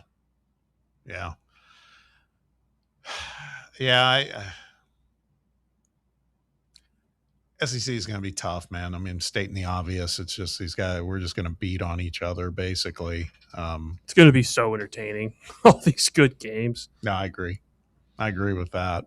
Until it comes time for the playoffs, and we willingly went along got led by the nose by the Big Ten, and kind of peer pressured into scheduling the 9th conference game, and we get nothing out of it. Speaking of all that, did you see who our boy Trey sat down with? He had to sit down with Sankey. Did he? Yesterday, yeah. Trey traveling in rare air. Doing his went from us to Greg Sankey. Yeah. A little bit of a downgrade, but that's okay. Well, yeah, I was going to you're good. Well said. I was like, Sankey's got nothing on us. Russ plucked him out of obscurity. Groomed him. Trey. You talking about Greg Sankey? Yeah, him too. You guys built Greg Sankey? We built Trey. Nurtured him. Groomed him. Okay. All right. That's like we did with Rick Butler and Lucas Panzica. several other young guys. We J helped Card along the way. JCard29 says a 9-3 SEC team is 100% making the playoffs. I think we all agree. I think that can happen.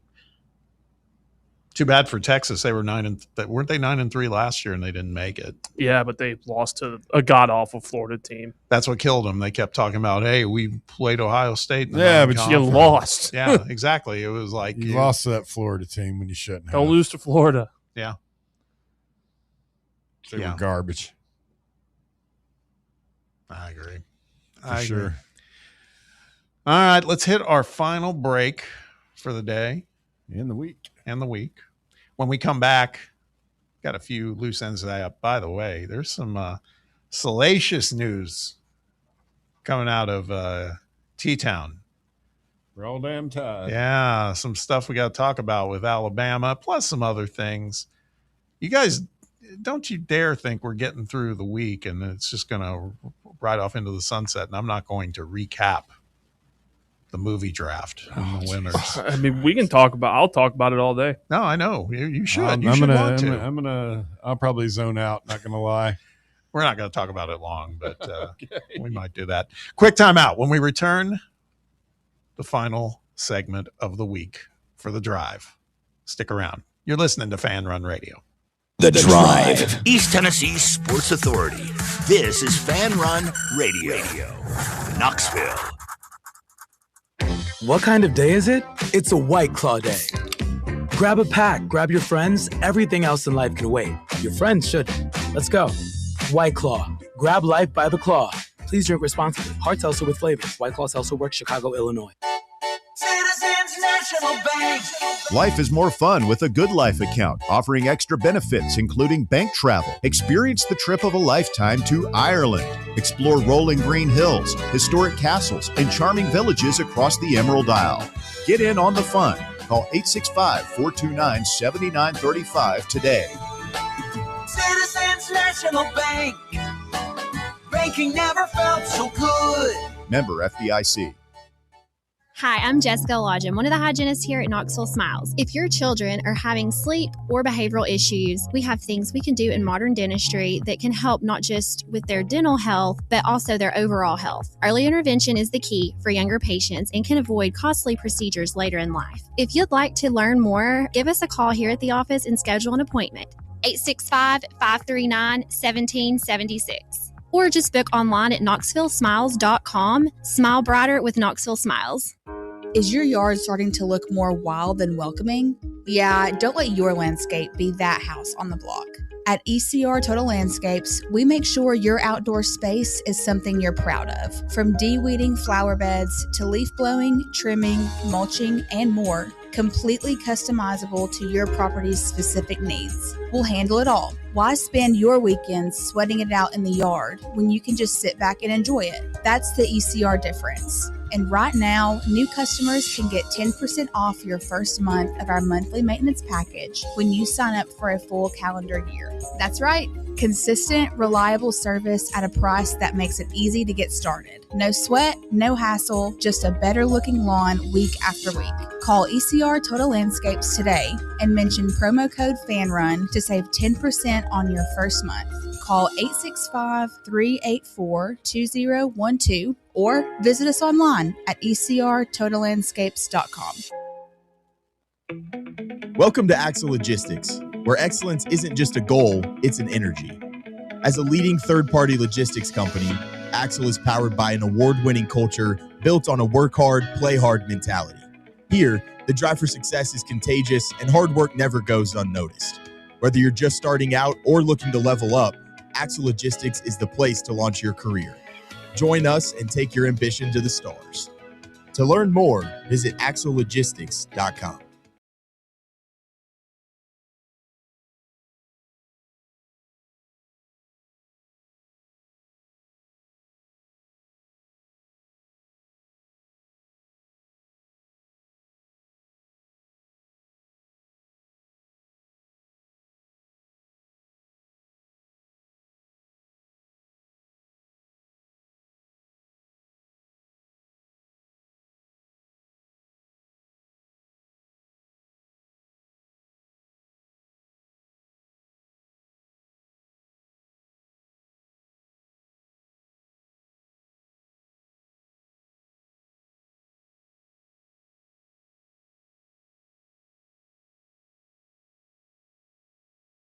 We are so close to the weekend. You guys are already out there enjoying your weekend. We're enjoying it too, but we're getting ready to be out there with you. About 10 more minutes here. Close Yes. it down. Let's do it. Finish strong. But before we get to any of the other stuff to talk about, what would be a Friday without being able to drop some very, as I termed it going into the break, salacious information tied into one of our biggest rivals. As a matter of fact, I think it even warrants, if you've got it, do you have it handy, Bear, the breaking news music? Is that something you can call up? Yeah, hold on just a second. Should have had it ready for you. It's okay. I didn't really ask for it till just now.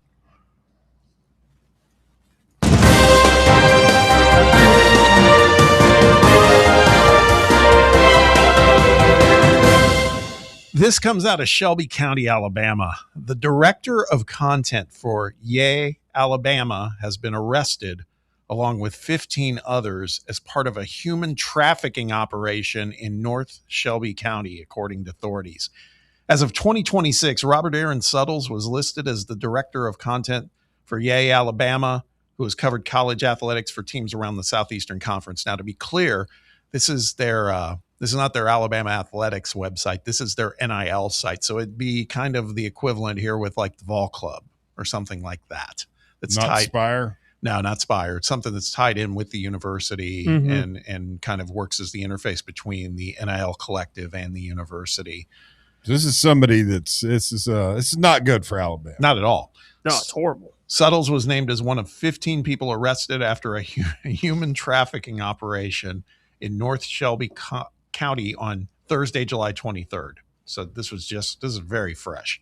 Court records charged Suttles with soliciting prostitution and claimed he paid $100 to engage in sexual activity. What a scumbag this guy is. Suttles was booked into Shelby County Jail on a $1,000 bond and is already bonded out.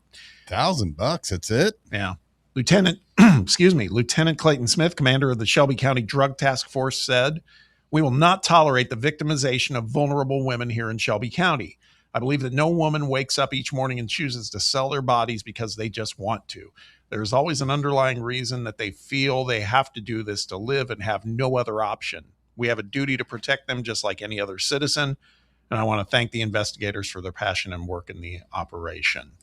WBRC is the station that broke this, and that's out of Alabama. They reached out to EA Alabama for comment, but at time of publication did not heard back. The University of Alabama insists that Suttles is not a University of Alabama employee.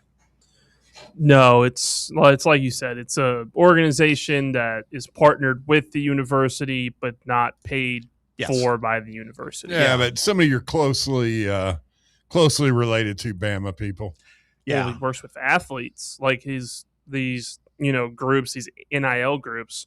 Their job is they try and help these athletes find NIL deals and facilitate them. So they work closely with the athletes. That's right. That's right. And there was clarification at the end of this story, kind of to the point Walker just said. This story has been updated to reflect that Yay, Alabama is not an NIL collective. They're the official university-approved NIL entity for Alabama athletics. This this is not a good look. No, it tracks. It never is when you get somebody that's closely related to the university, whether they are officially or not involved in, in other words, like sex trafficking. Yeah, that's $1,000 bond though. That's kind of small potatoes. Yes. I don't really get that. Yeah, there's a lot of comments in the live chat that I'll leave alone there. But we're gonna leave it alone. Usually those guys are pretty funny in there. Yeah. They're being a little explicit. Yeah, they're being. Oh, okay. Yeah. No. Don't. We gotta. We can be better than that. Yeah, we don't need to hang on the rim on this one. It's bad enough at face value. We can just watch this one from afar, and that's right. That's right. That is absolutely right. Hey, I was going to ask you, one thing. I had this in my notes at the beginning of the show, but we had so much going on, we didn't get to it. Have y'all seen the new Los Angeles Rams uniforms? I'm a big uniforms nerd, and I've heard about them, and I know what the throwback. I mean, just because the blue and the white, I saw that. yeah, they have two versions. They have what they call Classic Soul, SOL, so like the sun. And when I first heard that, I go, God, that sounds horrible. But then they showed pictures of it, and it's like a gold jersey with blue trim, and then white pants. It's pretty badass, I gotta say. It's a good looking uniform. And then there's the fearsome white, which is the one you're referring to, Bear. That's Yep. It's a throwback to the old school Rams, the fearsome foursome, all that. It's the helmet is blue with the white horns. It's the best look they have. Yeah, the white uniform with the blue horns on the shoulders, and I mean it looks fantastic. Hey, yellow looks pretty cool too. The yellow looks good. It better than I thought it would, honestly. Yeah. So y'all can check that out if you go search for it on NFL. It's if you like uniforms. I mean, anything's better. That god awful look they had when they were in St. Louis. Yeah, that pewter kind of. Yes, it was awful. Yeah, it was not great. Not great. I also noticed they've got Byron Young. Oh, is he the one in the picture? Yeah, one of them. Yeah, nice. Yeah, I guess with Jared Verse getting traded, he's kind of their guy now, isn't he? Well, they got Myles Garrett. Yeah, that's true. only the best ever, maybe. Oh, no, he ain't the best ever. Come on, Bob. He's got the sacks record, man. Single season. Yeah. Want to see him tackle a quarterback by using a wide receiver to club him, the way our guy Reggie did. It wasn't just any receiver. We're talking about Hall of Famer Chris Carter. True. So this weekend, there's a couple things on tap. Right. There's movies, you can catch up on TV, all that stuff. Like we said earlier, back to a full slate of Major League Baseball games.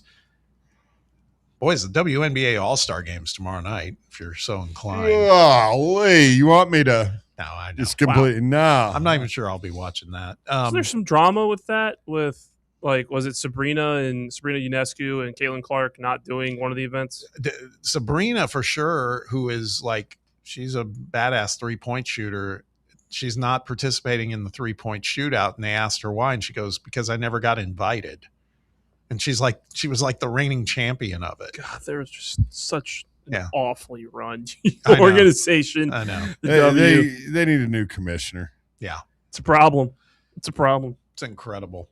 Also on Sunday, I will probably partake for a few minutes of it because it's in my hometown. The Brickyard 400 NASCAR race. Oh, Trey Wallace's cousin Bubba defending his title from last year. They were running at Indianapolis Motor Speedway. I went to the very first one of those way back when. I've never been again, and it was like almost sold out back then. Now it's like the place is like not even half full. I mean, it's not conducive to those cars. It's not wide enough. It's not banked enough. It was without a doubt the most boring race I ever watched in my life was when I went to that inaugural Brickyard. But I mean, a lot of NASCAR, unless they're super speedway or short track, the in betweens are not real exciting. No. One other thing, and I don't know if you guys, I think I might have sent a text to you guys one time on the weekend. I don't know if you guys have ever checked out the Big Three. Do you ever watch any of that? I see it on. Sometimes I've thrown it on in the background before, but I have not paid attention It's to it. It's actually at all. not bad, like on a lazy Saturday afternoon. And to your point, just kind of have some background. It's 3-on-3 basketball, and it's pretty intense. A lot of former pros.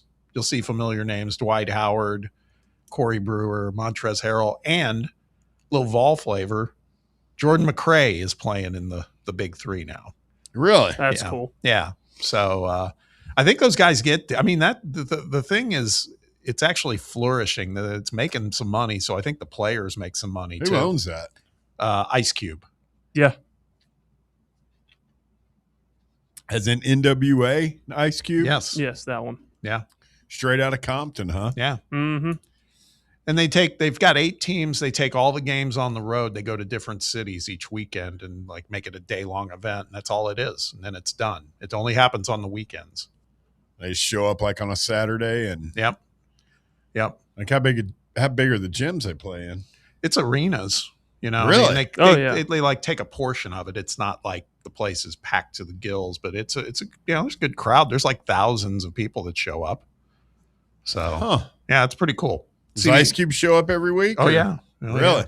And his son is like the sideline reporter. He's actually not bad. O'Shea? Yeah, O'Shea. He's like a USC film grad or something. So he's The one that was in that played him in the movie? Yeah. Huh. Yeah. I almost picked that movie. Yeah. In the draft. Yeah. I got completely screwed over. I've heard from too many people that it was a farce. What? You were outright accused of not watching a couple of movies. Well, those people are idiots. Whoa. What? Do not call DR Vol an idiot. Yeah, because you don't call DR Vol an idiot and a clown every time he calls in. He sometimes is. There you go. Bob, you were just deemed, said it was just a shameless what you pulled on the last one. Oh, you mean the one I won? Yeah, just sold out completely to win. The one I won going away? Yeah. Yeah, well, it happens. I'm glad you got a win, Bob. Exactly. Thank you. Walker got 3 of the 5 drafts as the win. And then and I was picking my favorite movies. Yeah. Same for me. It worked out. It I'm sure you loved big Avengers Endgame fan over there. Man. Yeah, I mean, when I think of you, Bob, you just scream Marvel Universe. And I'll put a bow on all this by saying 28 years ago today, a movie none of us picked in the 90s draft, Saving Private Ryan. It was one of my last ones I was considering. Yeah. So, all right, boys, let's get out of here. We did it. Let's do it. I will be taking a little break next week, but Russ will be back with these guys. Yep. We appreciate you all listening and participating and watching all of it. I hope you all have a great weekend. We'll be right back here next week. But Drive Football ain't far away, folks. Keep the faith. Take care.